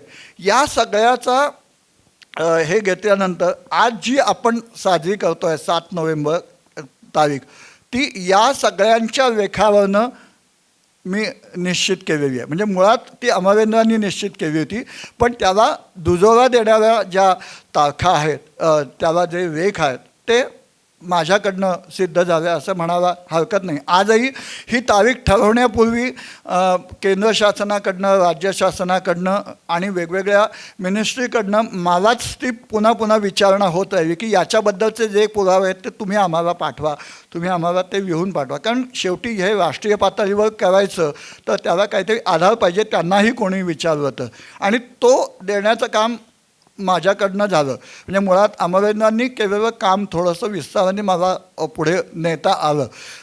त्याची जन्मकथा मुळची अशी आहे की 1872च्या सुमाराला बंकिमचंद्र चिचुडा नावाच्या गावी गेलेले होते, आपल्या मित्राच्या गावी. म्हणजे नैहाटी नावाचं जे गाव आहे त्यांचं जन्मस्थान, त्याला लागून हुगळी नदी आहे आणि हुगळी नदीच्या पलीकडे चिचुडा आहे. तर ते घरच्या काही कुरबुरींमुळे ते जरी बदली होती, त्यांच्या कायम बदल्या होत होत्या, डेप्युटी मॅजिस्ट्रेट होते, तरी ते नवरात्रोत्सवात आपल्या घरी येत असत. खूप मोठा उत्सव होता आणि ते चिचुडाला आले. ते चिचुडाचं जे घर होतं मित्राचं ते नदीकाठी होतं. नदीच्या किनाऱ्यावर त्याचा व्हरांडा होता, समोर मागचा व्हरांडा, आणि बंकिमचंद्र समोर त्या बसलेले होते. त्यांना असं वाटत होतं काहीतरी काव्य सुचावं, पण सुचत नव्हतं. अस्वस्थ झाले आणि त्याचवेळी त्यांना काही कोळी मच्छीमार लोक गात होते, साधो आछे मा मने दुर्गा बोरे प्राण त्यजीब जान्हवी जीवने, असं लोकगीत गात होते. त्या लोकगीताचा अर्थ असा होता की हे गंगा माते, तू आमचं सर्वस्व आहेस, तूच आमची प्राण आहेस आणि तुझ्यासाठी आमचे प्राण म्हणजे सर्वस्व देण्याची आमची तयारी आहे. आणि ते ऐकलं मात्र त्यांनी आणि त्यांच्या मनात शब्द आले वंदे मातरम.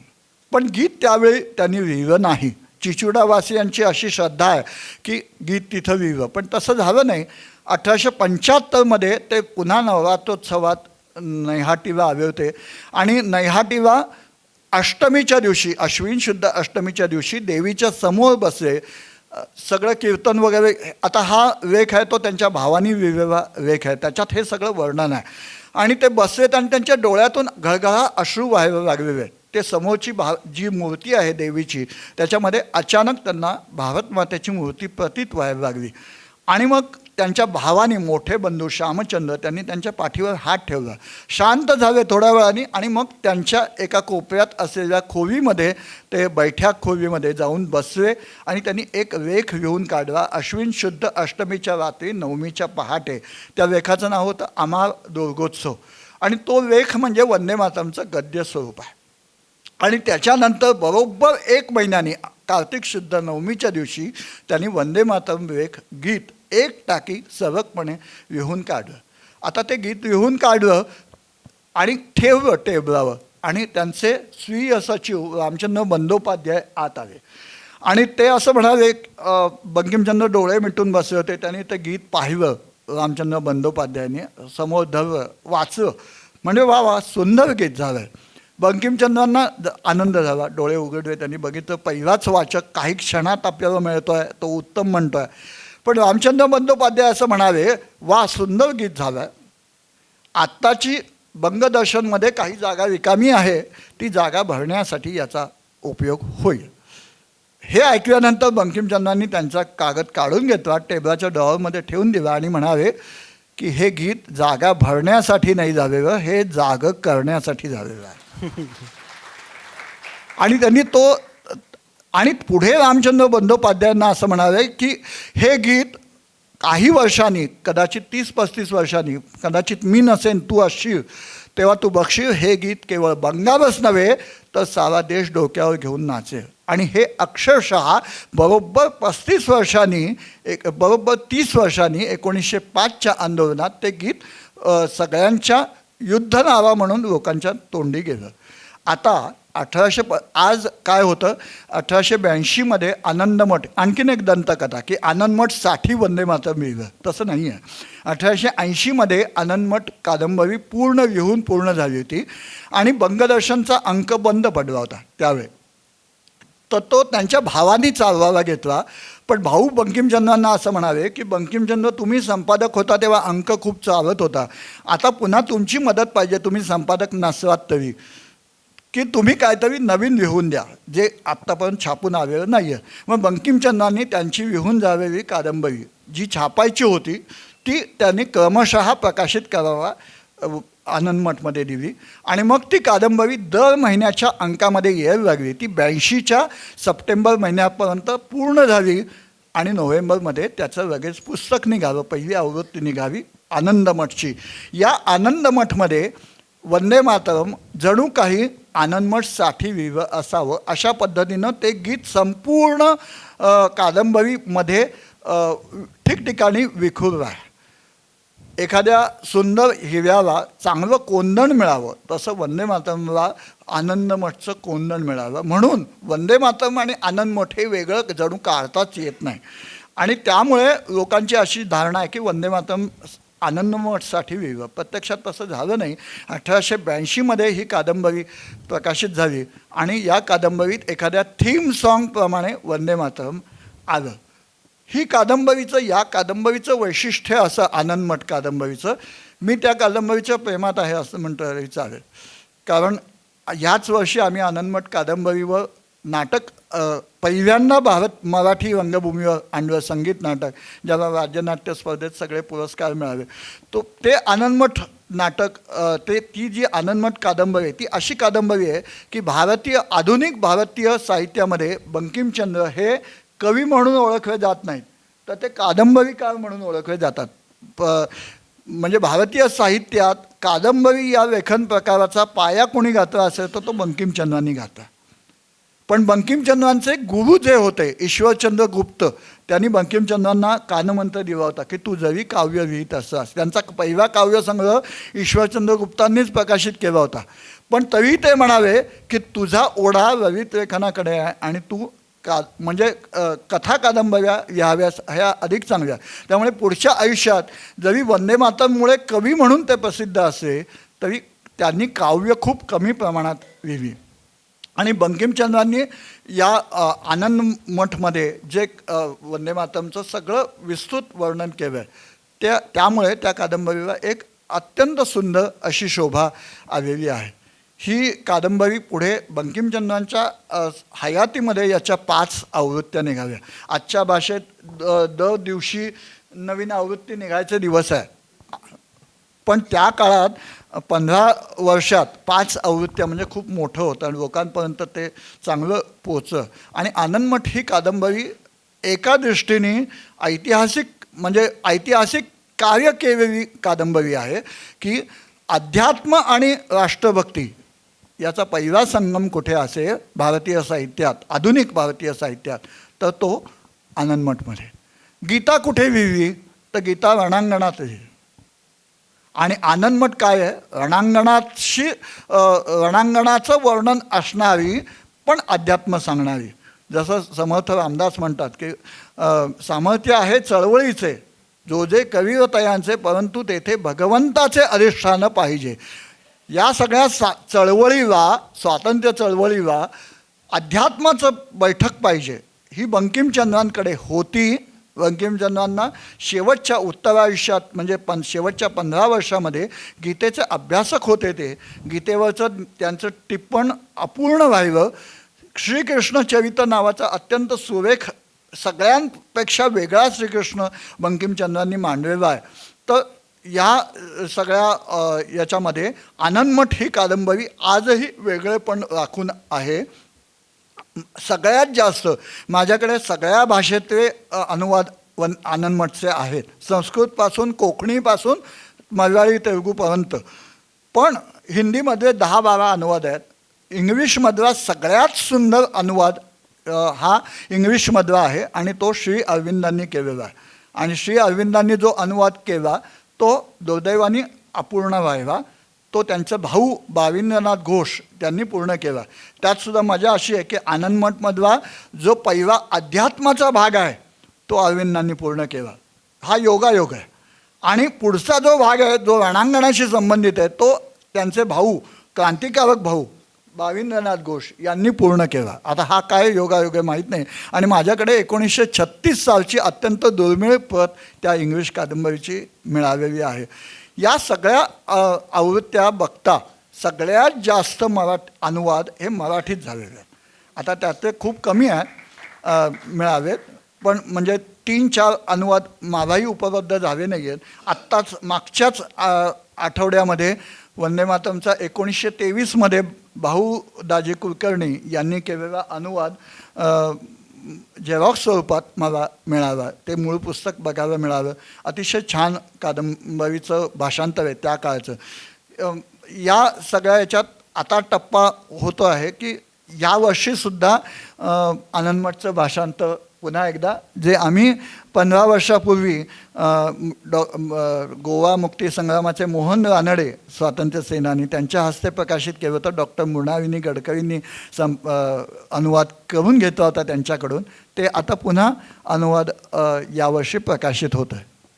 थोडक्यात खूप मौल्यवान चीज, मौल्यवान वस्तू जे आपण ठेवतो ते खूप तेवढंच मौल्यवान तोलामोलाच्या त्या पॉटमध्ये ठेवू शकतो.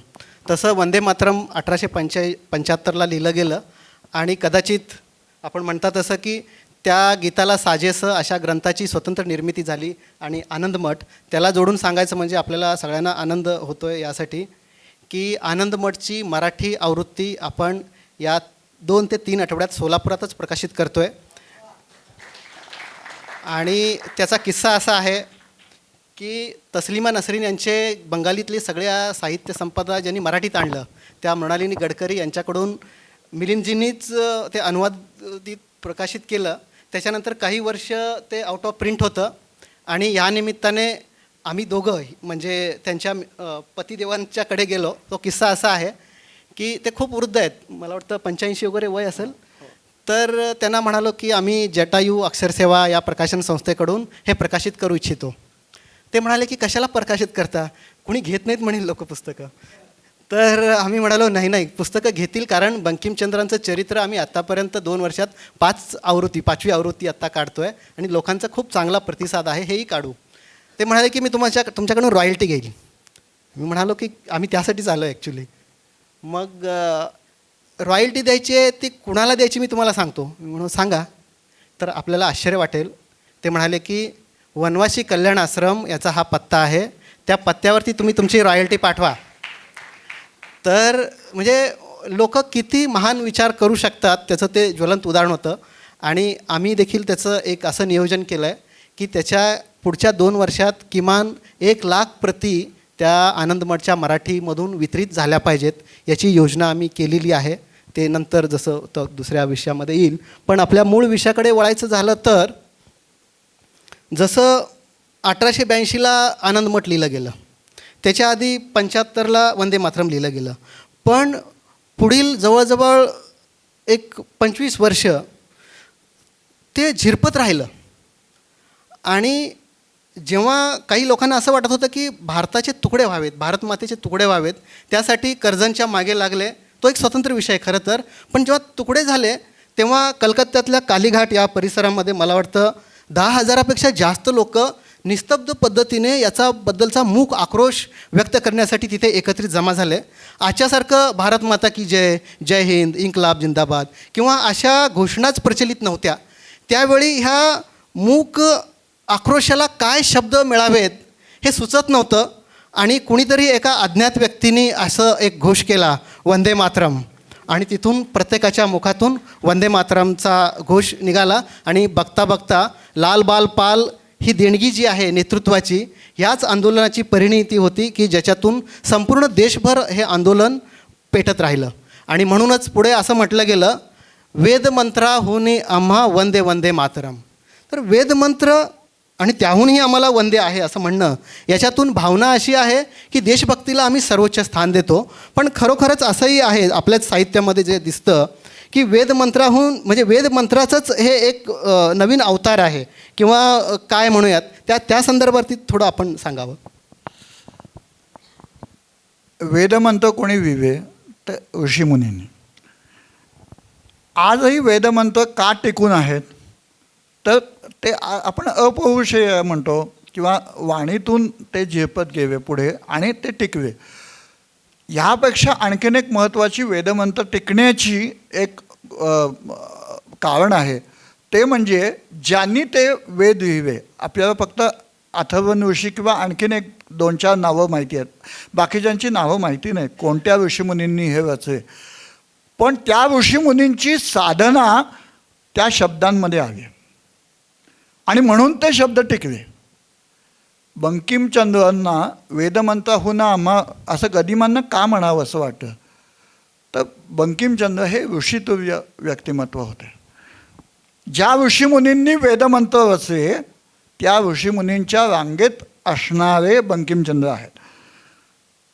हे मी का सांगतो त्याचं एक गमतीशीर उदाहरण सांगतो. मी पहिल्यांदा ज्यावेळी नैहाटीला गेलो 1999मध्ये, ॲक्च्युली ते जो पत्ता होता किंवा जो मॅप होता त्या मॅपमध्ये, गुगल मॅप नव्हतेच त्यावेळी, चित्र होतं मॅप केलेलं. तर त्या चित्रामध्ये अगदी रेल्वे स्टेशनच्या पलीकडे ते घर दाखवत होते.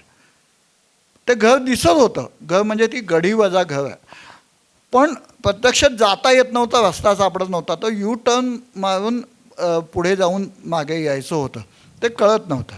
त्या रस्त्यावरच्या एका लहान मुलाला मी विचारलं की बंकिमचंद्रांचं निवासस्थान घर कुठे आहे. त्या 10-1 वर्षाचा मुलगा असेल.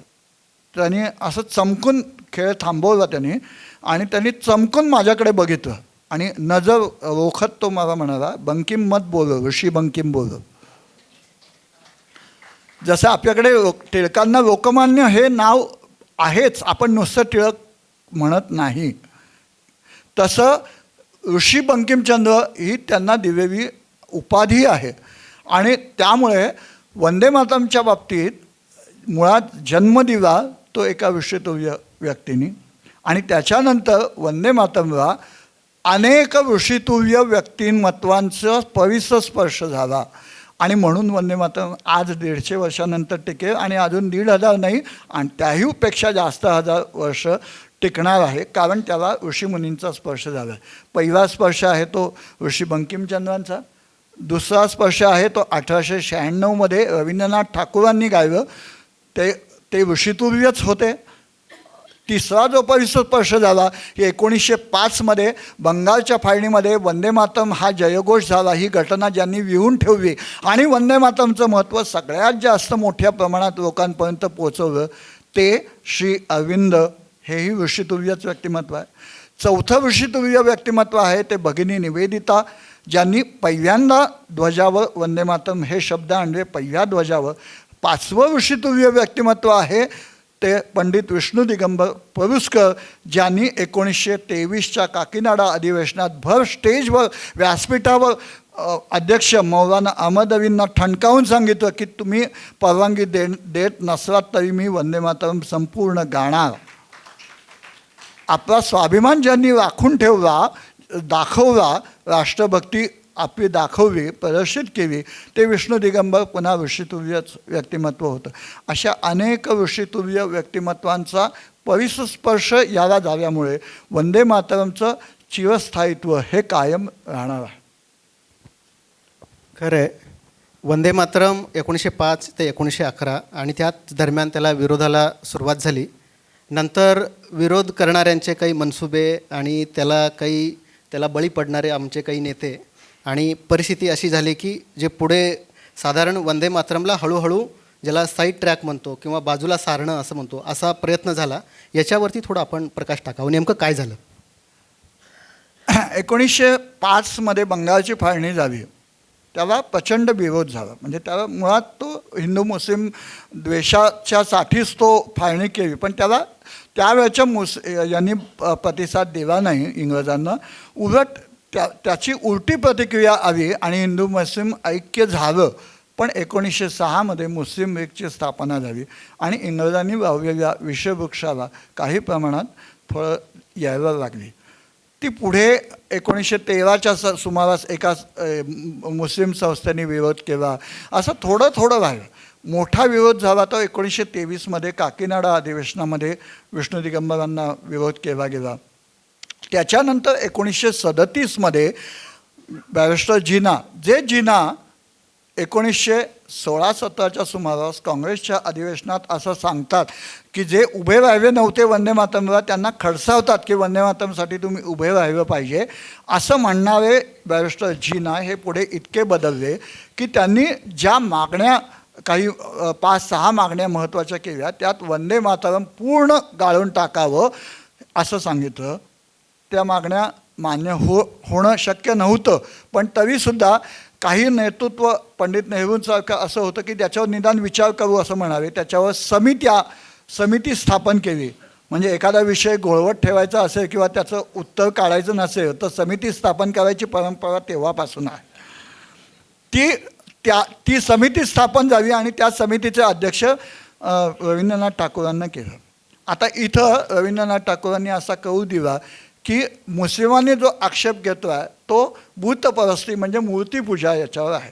महाकाली, कालीमाता, सरस्वती, दुर्गा ही जी विशेषणं वंदे मातरममध्ये आली आहेत ती आम्हाला मान्य नाहीत, यासाठी तो विरोध आहे. पहिल्या कडव्यात तो तशी काही भूतपरस्ती नाही.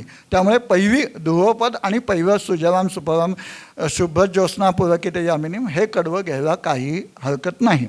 आता इथं बरेच जणं मॅक्झिमम लोक असा आक्षेप घेतात की रवींद्रनाथांमुळे गीताचा छेद झाला, गीताचा तुकडे पडले. पण मी उलटं म्हणतो आहे की रवींद्रनाथांमुळे एवढं तरी गीत त्यावेळी वाचलं. ते जर रवींद्रनाथ नसते आणि सुभाषचंद्र नसते तर हे गीत वाचलं नसतं कदाचित. कारण त्यावेळेचं सगळं मवाळ हे मुस्लिम दार्जिनं असं नेतृत्व हे वंदे मातरमच्या बाजूनं पटकन, वंदे मातरम त्यांना मनापासून आवडत असलं तरीसुद्धा वंदे मातरमच्या बाजूनं कळू दे. खुद्द गांधीजी ज्यांनी हरिजनमध्ये वंदे मातरमचा खूप मोठा गौरव केला होता, 1905 पासून वंदे मातरमवर गांधीजींनी खूप लिहिलं आहे, चांगलं लिहिलेलं आहे. म्हणजे आज आपल्याला वाटतं की गांधीजी विरोधक असतील का, तर ते अजिबात विरोधक नव्हते. त्याच गांधीजींनी हिंदू मुस्लिम झगडा होत असेल तर त्या ठिकाणी वंदे मातरम गाऊ नये अशी मध्यस्थ भूमिका घेतली आणि त्याच्यामुळे या सगळ्या लोकांचं फावलं. पण एक कडवं का होईना काँग्रेसच्या अधिवेशनात गायला सुरुवात केली होती. पण खरं म्हणजे आजसुद्धा काँग्रेसचा वंदे मातरमवर विरोध दिसतो आपल्याला, आजच्या काँग्रेसचा, की जी मूळ काँग्रेसपासून खूप बाजूला गेली आहे. पण मूळ काँग्रेसमध्ये वंदे मातरम नियमितपणे गाण्याची परंपरा ही 1906 दक्षिणारंजन सेन नावाच्या संगीतकारांनी वंदे मातरम पहिल्यांदा काँग्रेसच्या अधिवेशनात गायलं. म्हणजे यांनी गायलंच होतं रवींद्रनाथांनी, पण नियमित गाण्याची परंपरा 1906 सुरू झाली आणि ती पुढे विष्णू दिगंबर परुस्कर, विनायक बुवा पटवर्धन या त्यांच्या शिष्यांनी, ओमकारनाथ ठाकूर अशा अनेकांनी ती पुढे कायम चालू ठेवली. मग काँग्रेसच्या अधिवेशनामुळे वंदे मातरम सगळीकडे पोचलं. ही गोष्ट आजही मान्य करायला पाहिजे, पण आज ते काँग्रेसच मान्य करायला तयार नाही आहे. पण आज जी वंदे मातरमची एकूण परिस्थिती आहे याला केवळ मुस्लिम विरोध आहे असं नाही, तर मुळात वंदे मातरमवर विरोध का झाला तर आनंदमठ या कादंबरीत वंदे मातरम आलं आणि आनंदमठ या कादंबरीत मुस्लिम शासकांवर मीर कासिम, मीर जाफर यांच्यावर तुफान टीका आहे, मुस्लिम शिपायांवर टीका आहे, मुस्लिम धर्मावर काही प्रमाणात टीका आहे आणि त्यामुळे आनंदमठमुळे वंदे मातरम हे सुद्धा मुस्लिम विरोधी आहे असा समज झाला. मुळात वंदे मातरममध्ये मुस्लिम विरोधी काहीच नाही, मुळात विरोधी काहीच नाही आहे. मातृभक्ती करायचं, त्यात विरोध कोणाला करायचा, साधी गोष्ट आहे. तर त्यामुळे वंदे मातरमला विरोध जो झाला तो आनंदमठच्या पार्श्वभूमीमुळे झाला. आणि आज अशी गोष्ट आहे, आमचे अनुभवसुद्धा आज असे आहेत की जो मुस्लिमांनी विरोध केला असं दिसतं तो मुस्लिम नेत्यांनी केला, ज्यांना जनाधार नाही अशांनी केला. आम्हाला वैयक्तिक जेव्हा आम्ही 2000 साली वंदे मातरमच्या 125व्या वर्षानिमित्त 11,000 विद्यार्थ्यांनी सामूहिक वंदे मातरमचं गायन जेव्हा नेहरू स्टेडियममध्ये केलं त्यावेळी मुस्लिम शाळा पूर्ण वंदे मातरम गायला आनंदाने तयार झाल्या होत्या असा आमचा अनुभव आहे. त्यामुळे वैयक्तिक मुस्लिम समाजात हे विष नसावं, कमी प्रमाणात असावं असं वाटतं, असा अनुभव माझा आहे. नेत्यांमध्ये मात्र आहे, जे राजकारण करता आहेत त्यांच्यामध्ये सवंग प्रसिद्धी मिळवण्यासाठी हे करतात. पण खरं सांगायचं ना तर याला मुस्लिमांपेक्षा सगळ्यात जास्त वंदे मातरमला विरोध हा आपल्या समाजवादी विचारसरणीच्या लोकांकडनं झाला. आणि आजही जो विरोध होतो आहे त्यात मुस्लिम लोक खूप कमी आहेत. इतर विचारसरणीच्या लोकांनीच, प्रभाकर वैद्य नावाच्या कम्युनिस्ट लेखकांनी वंदे मातरम आणि जनगणमन या विषयावर पुस्तक लिहिलं आहे. त्यात वंदे मातरमवर तुफान टीका केलेली आहे त्यांनी. अर्थात वंदे मातरमचं चांगले बाजूही त्यांना मांडावी लागलीच आहे, पण एकमेव ते पुस्तक आहे की ज्याच्यात वंदे मातरमवर टीका आहे.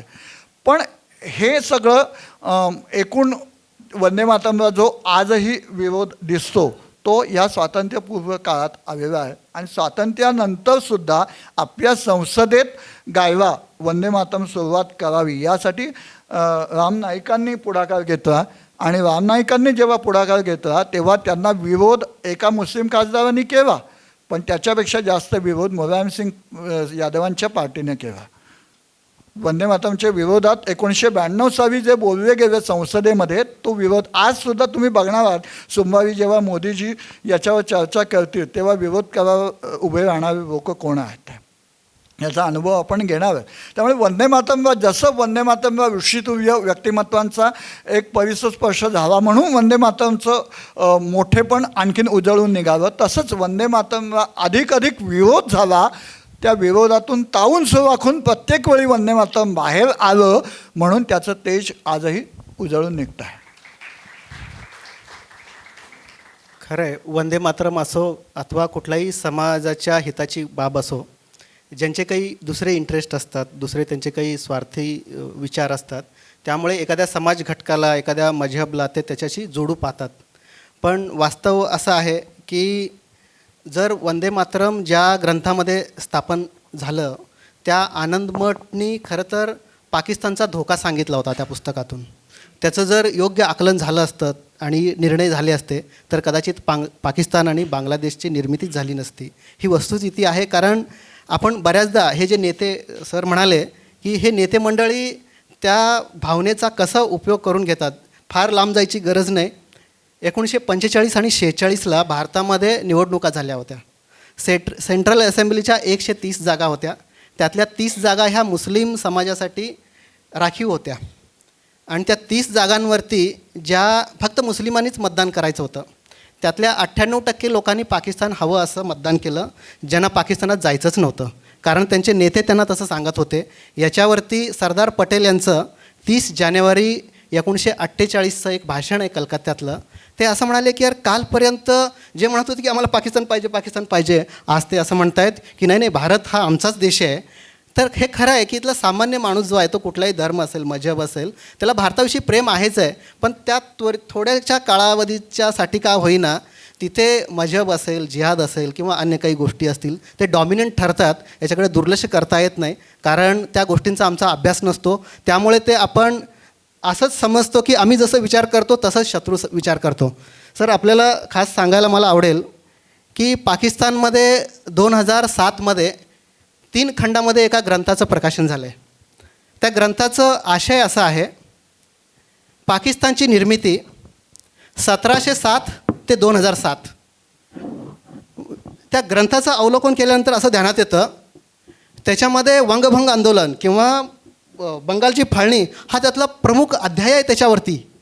तर त्याच्यात मांडणी अशी केली आहे की 1707ला औरंगजेब मेला, तेव्हापासून आम्ही झुंज देतो पाकिस्तानच्या निर्मितीसाठी आणि आत्तापर्यंत आम्हाला 52% भूभाग भारताचा मिळवण्यामध्ये यश आलं आहे, असं त्या ग्रंथाची मांडणी आहे. आणि पाकिस्तानच्या सरकारने ती अधिकृतरित्या प्रकाशित केली आहे आणि त्याच्यामध्ये त्यांनी बऱ्याचशा त्यांच्या आखणी ज्या भारताला तोडण्यासाठी आणखं काय काय करता येऊ शकतं याचं सगळे इत्थंभूत त्याच्यात वर्णन आहे. जर ज्याला वंदे मातरमच्या विषयी आम्ही भाऊक श्रद्धेच्या पलीकडे जाऊन जेव्हा वास्तवाशी भिडण्याचा प्रयत्न करू, अशा गोष्टी जेव्हा आपण पाहू तर ते अधिक वास्तववादी आणि आमच्या ॲप्लिकेशन म्हणतो ज्याला, अशा पद्धतीने आम्ही त्याच्याकडे बघू शकू. तर याच्या पुढचा प्रश्न हा आहे की वंदे मातरम आणि देशभक्ती याचं नातं आहेच आहे. भारताच्या स्वातंत्र्य लढ्यामध्ये ज्यांनी फार मोठं योगदान दिलं आहे ते वंदे मातरमपासून त्यातली पुष्कळशी मंडळी ही प्रेरित होती. म्हणजे जिथं की स्वामी विवेकानंद यांचे गुरु रामकृष्ण परमहंस एकदा जसं त्यांना गमतीने म्हणाले की तुम बंकिम क्यों हो, बंकिम म्हणजे टेढा का आहेस तू. तर त्याला ज्यांनी जे काही उत्तर दिलं होतं तिथंपासून ते भारताच्या स्वातंत्र्य लढ्यात ज्यांनी फार मोठं योगदान दिलं आहे ती मंडळी वंदे मातरमपासून कशी प्रेरित होती तशी त्यांची नावं आणि थोडं त्याच्यावर प्रकाश टाकावं. भारतीय स्वातंत्र्य लढ्याला मुळात वंदे मातरम या गीताने वेगळं निर्णायक असं वळण दिलं. म्हणजे एक गीत संपूर्ण देशाचा इतिहास घडवू शकतो आणि बदलू शकतो असं जगात केवळ एकमेव उदाहरण आहे गीताचं, एक साहित्यकृती. आणि मग ती प्रेरणा अशी 1905मध्ये ज्यावेळी बंगालची फाळणी जाहीर झाली त्यावेळी हे शब्द स्वातंत्र्य लढ्याचा युद्धघोष म्हणून पुढे आले. जसं भारताच्या महाराष्ट्राच्या स्वातंत्र्य लढ्यामध्ये हर हर महादेव आहे, सत श्री अकाल शिखांच्या ह्याच्यामध्ये आहे, तसं भारतीय स्वातंत्र्य लढ्याला एक घोष मिळाला, युद्धघोष, तो म्हणजे वंदे मातरम. आणि तो 1905च्या आंदोलनात मिळाला, ज्याचं रवींद्रनाथांवर वंदे मातरम या शब्दांचा खूप प्रभाव होता. खुद्द बंकिमचंद्रांना आत्ता जसं पाटील असं म्हणावे की रामकृष्ण परमहंस जेव्हा बंकिमचंद्रांची भेट झाली तेव्हा बंकिम या शब्दांचा अर्थ काय तुला माहिती आहे का असं रामकृष्णांनी विचारलं. तेव्हा ते बंकिम म्हणाले हो, बंकिम म्हणजे वाकडा झालेला. तर म्हणजे कशाने? रामकृष्ण म्हणाले ते हो म्हणजे इंग्रजांच्या बुटाची वाट खाऊन वाकडा झालेला असं मजेत म्हणावे. म्हणजे त्यांना स्वतःला चाकरी करायची नव्हती आणि बंकिमचंद्रांनी अनेक गोष्टींमध्ये त्यांचं चरित्र वाचावं खरोखर की त्यांच्या आक्षेप जो घेतला जातो की यांनी स्वातंत्र्य लढ्याला प्रेरणा देणारं गीत लिहिलं पण प्रत्यक्षात मात्र इंग्रजांची चाकरी केली आयुष्यभर वगैरे. त्यांनी हे वाचावं की त्यांच्या आयुष्यात अनेक प्रसंग असे आहेत की ते इंग्रजांविरुद्ध उभे टाकलेले आहेत, त्यांच्यावर खटले दाखल केलेले आहेत. याच्यानंतरचा जो काळ आहे त्याला मुख्यतः भारतीय क्रांती लढ्याला वंदे मातरम हा युद्धघोष मिळाला. पहिला जो क्रांतिकारक आहे खुदीराम बोस जो वंदे मातरम म्हणत फासावर गेलेला पहिला क्रांतिकारक आहे. 18-19 वर्षाचा कोवळा मुलगा आहे. या मुलाला कुठनं प्रेरणा मिळावी असे की जाताना आपण हातात गीता धरावी आणि मुखामध्ये वंदे मातरम शब्द असावे की या शब्दांमध्ये सामर्थ्य आहे की मृत्यूला सहज सामोरं जाण्याचं. त्यामुळे पुढे शिरीष कुमार मेहता असेल किंवा आसामची कनकलता बरुआ या 15-16 वर्षाच्या आसपासची मुलं यांनी बंदुकीच्या गोळ्या झेलल्या. हातात कुठलंही शस्त्र नाही, हातात शस्त्र आहे हे तिरंगी ध्वज आणि मुखात शब्द आहेत वंदे मातरम आणि तरीही बंदुकीच्या गोळ्या एखाद्या फुलं झेलावीत या पद्धतीनं झेलल्या आणि मृत्यूला सामोरी गेले. याचं कारण वंदे मातरम हे शब्द आहे. भारतीय क्रांती लढ्याला वंदे मातरम या शब्दाने प्रचंड मोठा असा आधार दिलेला आहे. कामागोटा मारू नावाचं जे जहाजाचं प्रकरण आहे त्या जहाजाच्या ध्वजावर वंदे मातरम हे शब्द होते. हुमरू लीगचा पुढे ध्वज निघाला, अनेक ध्वज निघाले पण या पहिल्या भारतीय 3 राष्ट्रध्वजांवर वंदे मातरम हे शब्द होते. अनेक नेत्यांना आणि हा विरोधाभास आहे की वंदे मातरम जहाल आणि मवाळ हे 2 भाग आपल्याकडे असताना सुद्धा एकीकडे क्रांतिकारकांच्या लढ्याचा मंत्र वंदे मातरम आहे आणि दुसरीकडे असहकार आंदोलन किंवा निशस्त्र सत्याग्रह असेल, या चवेजावची चळवळ असेल, छोडो भारतची चळवळ असेल, या सगळ्या चळवळीच्या निशस्त्र लोकांनी सुद्धा मुखामध्ये वंदे मातरम हे शब्द ठेवले. वंदे मातरम या शब्दाचं अनेक जण म्हणजे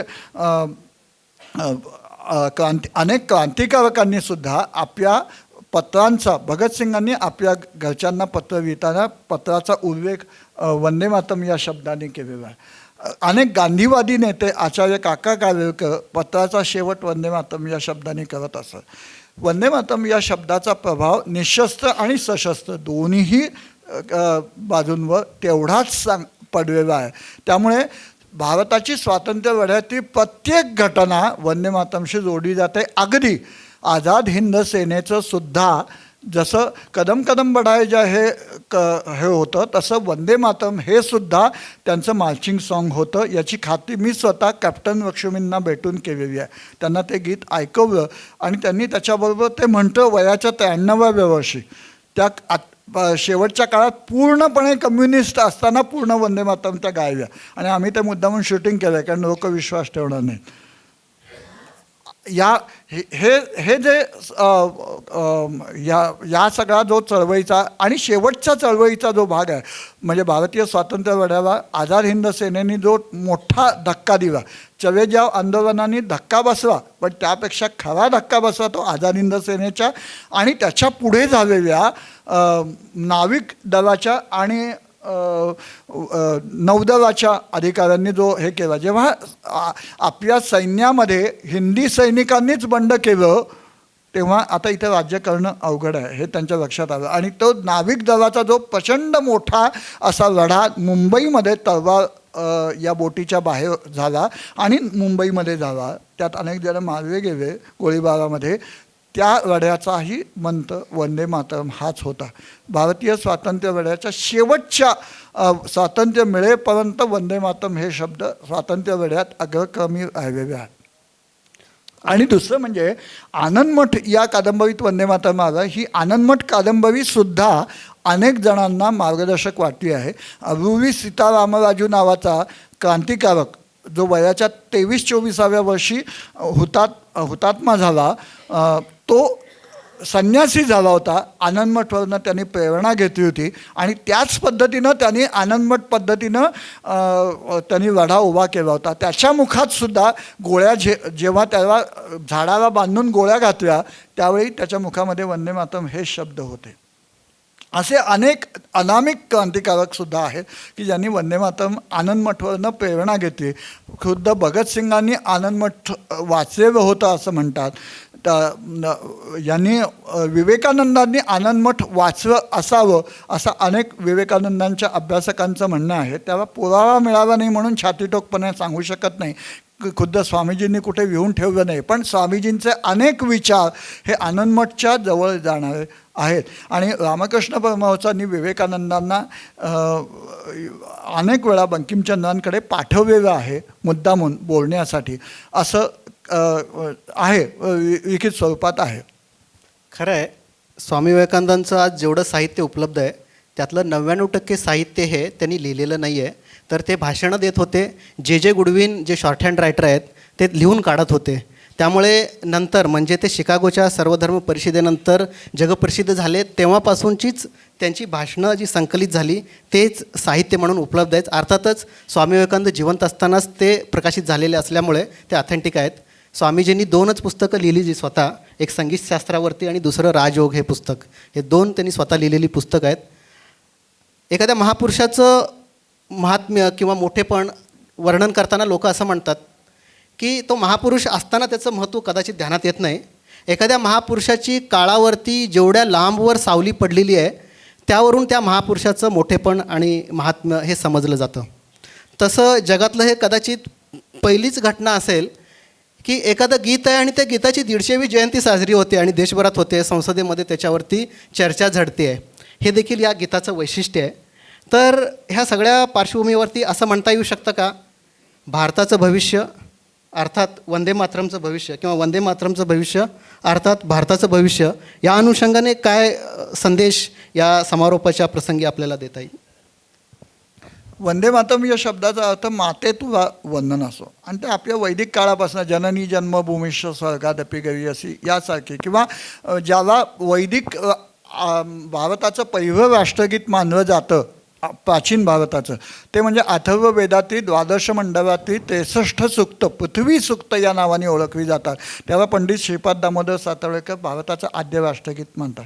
तो धागा पकडून आज सुद्धा आपली जी आहे ती माते, म्हणजे सगळ्यात मोठं काय असेल तर माता. शंकराचार्य म्हणतात कुपुत्र असू शकतो, कुमाता असू शकत नाही. याच्याप्रमाणे मातेची उपमा देशाला दिलेली आहे बंकिमचंद्रांनी. त्यामुळे त्याच्यापेक्षा मोठी उपमा कुठे असू शकत नाही. आणि जेव्हा आपण तिला मातेच्या स्थानी बघतो तेव्हा पुत्र म्हणून आपलं एक असं कर्तव्य राहतो की आपण मातेचं स्थान अधिक चांगल्या ठिकाणी उंचावू. त्यामुळे आज कोणत्याही क्षेत्रात आपण काम करत असू तरी त्यांनी आपली कीर्ती वाढेल, आपल्या कुळाची कीर्ती वाढेल, आपल्या राज्याची कीर्ती वाढेल, यापेक्षा आपल्या मातृभूमीची कीर्ती जी वाढेल ती महत्त्वाची आहे. आणि असं काम करत राहणं म्हणजेच वंदे मातरम जगणं हे आहे असं मला वाटतं. त्यामुळे वंदे मातरम कहना होगा, इस देश में रहना होगा, तो वंदे मातरम कहना होगा हे म्हणण्यापुरतं ठीक आहे, पण वंदे मातरम आपल्या हृदयात असेल. माते तुला वंदन असो, तू कुठेही असलीस, कशीही असलीस तरी तुला आम्ही उच्च स्थानावर नेण्याचं काम आम्ही कायम करत राहणार आहोत. आणि ते आमच्या कृतीतून, प्रत्येक कृतीतून आम्ही करणार आहोत. हे केलं म्हणजे वंदे मातरम जगणं असं आहे. माते तुला वंदन असो असं आम्ही इथे बसून म्हणतो आहे. इथे खरं तर सुरुवातीलाच उल्लेख करायचा होतं, पण मी ते शेवटी करायचं असं ठरवलं. एक सामान्य शिक्षक एखाद्या विषयाला धरतो आणि त्या विषयावरती सातत्याने अक्षरशः वेड्यासारखं काम करतो. आणि तिथे घरी जर जी माता आहे ती त्याला जर सपोर्ट करणारी नसेल तर यांची काय हालत झाली असती तुम्ही कल्पना करू शकत नाही.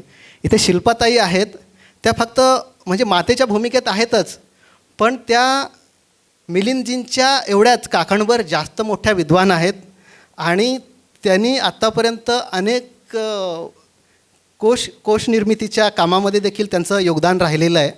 तर मी त्यांच्या घरी अनेकदा गेलेलो आहे. तर माझी हीच भावना आहे की जर शिल्पाताईंची जोड मिलिंदजींना मिळाली नसती तर मी खात्रीने हे सांगतो की त्यांचे ते 2 वंदे मातरमचे खंडही झाले नसते आणि ते ऋषी बंकिमचंद्र हे चरित्रही झालं नसतं. त्यामुळे मी आपल्या सगळ्यांच्या वतीने त्यांना वंदन करतो.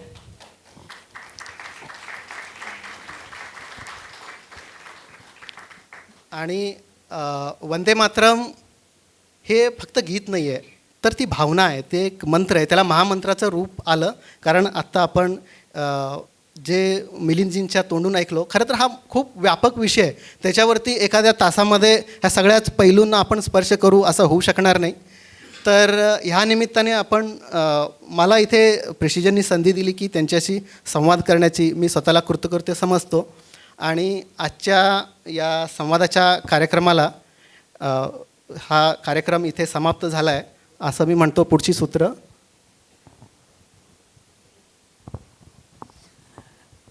धन्यवाद सिद्धारामजी. एका जाज्वल्य गीताचा 150 वर्षाचा एक प्रवास 1.5 तासामध्ये बसणं खरोखरच अवघड आहे आणि त्यातल्या अनेक पैलूंवरती प्रकाश त्यांनी टाकलेला आहे जो आपल्याला माहितीच नव्हता. आणि अर्थातच या कार्यक्रमाचा समारोपसुद्धा या कार्यक्रमाला विषयाला साजेसाच असणार आहे. या कार्यक्रमाचा समारोप आपण संपूर्ण वंदे मातरमच्या गायनाने करणार आहोत आणि संपूर्ण वंदे मातरम गाण्यासाठी आपणासमोर मी आमंत्रित करतो आहे प्रसाद जिरांकलगीर यांना.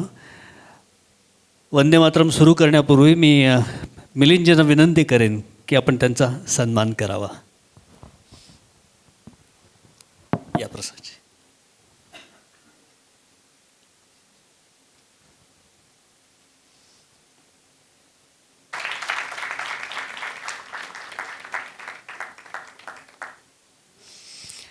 पौर्णिमेचा चंद्र जसं आपण कुठेही असलो तरी दिसत राहतो, तसं हे वंदे मातरम इथून बाहेर पडताना कायम आपल्या कानात गुंजत राहो हीच इच्छा व्यक्त करून या समारोपाकडे आपण वळतो आहोत.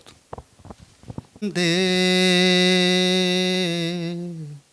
मातरम वंदे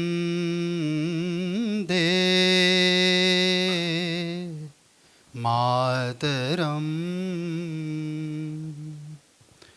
सुजलां सुफलां मलयज शीतलां सस्यश्यामला मातरं वन्दे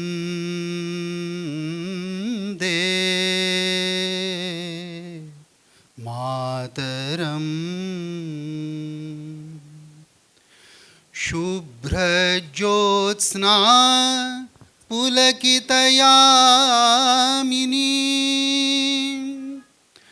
फुल्लकुसुमितद्रुमदल शोभिनी सुहासिनी सुमधुरभाषिणी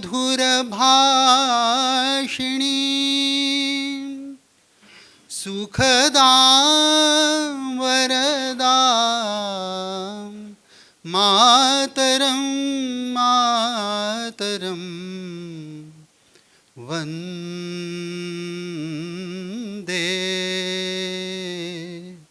मातरम्.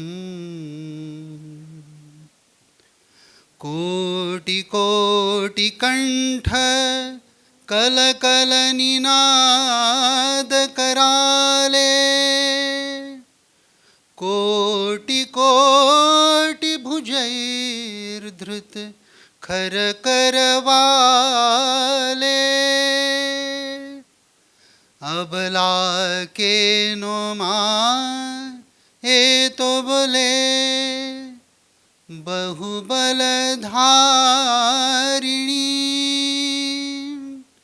नमामि तारिणी रिपुदलवारिणी मातरं वन्दे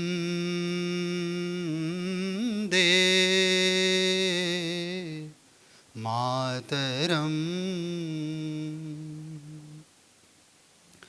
तुम्ही विद्या, तुम्ही धर्म, तुम्ही हृदय, तुम्ही मर्म, त्वं हि प्राणा शरीरे. बाहुते तुम्ही मा शक्ती, हृदये तुम्ही मा भक्ती. तो मारई प्रतिमा गडी, मंदिरे मंदिरे. मातरम. त्वं हि दुर्गा दश प्रहरणधारिणी. कमला कमलदल विहारिणी. वाणी विद्यादायिनी. नमामि त्वां नमामि कमलाम् अमलाम् अतुलां सुजलां सुफलां. मातरम. श्यामलां सरलां सुस्मितां भूषितां. धरणीं भरणीं. मातरं मातरं. वन्दे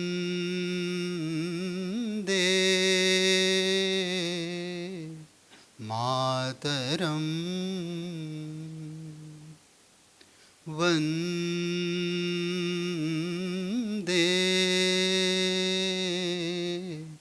मातरम. भारत माता की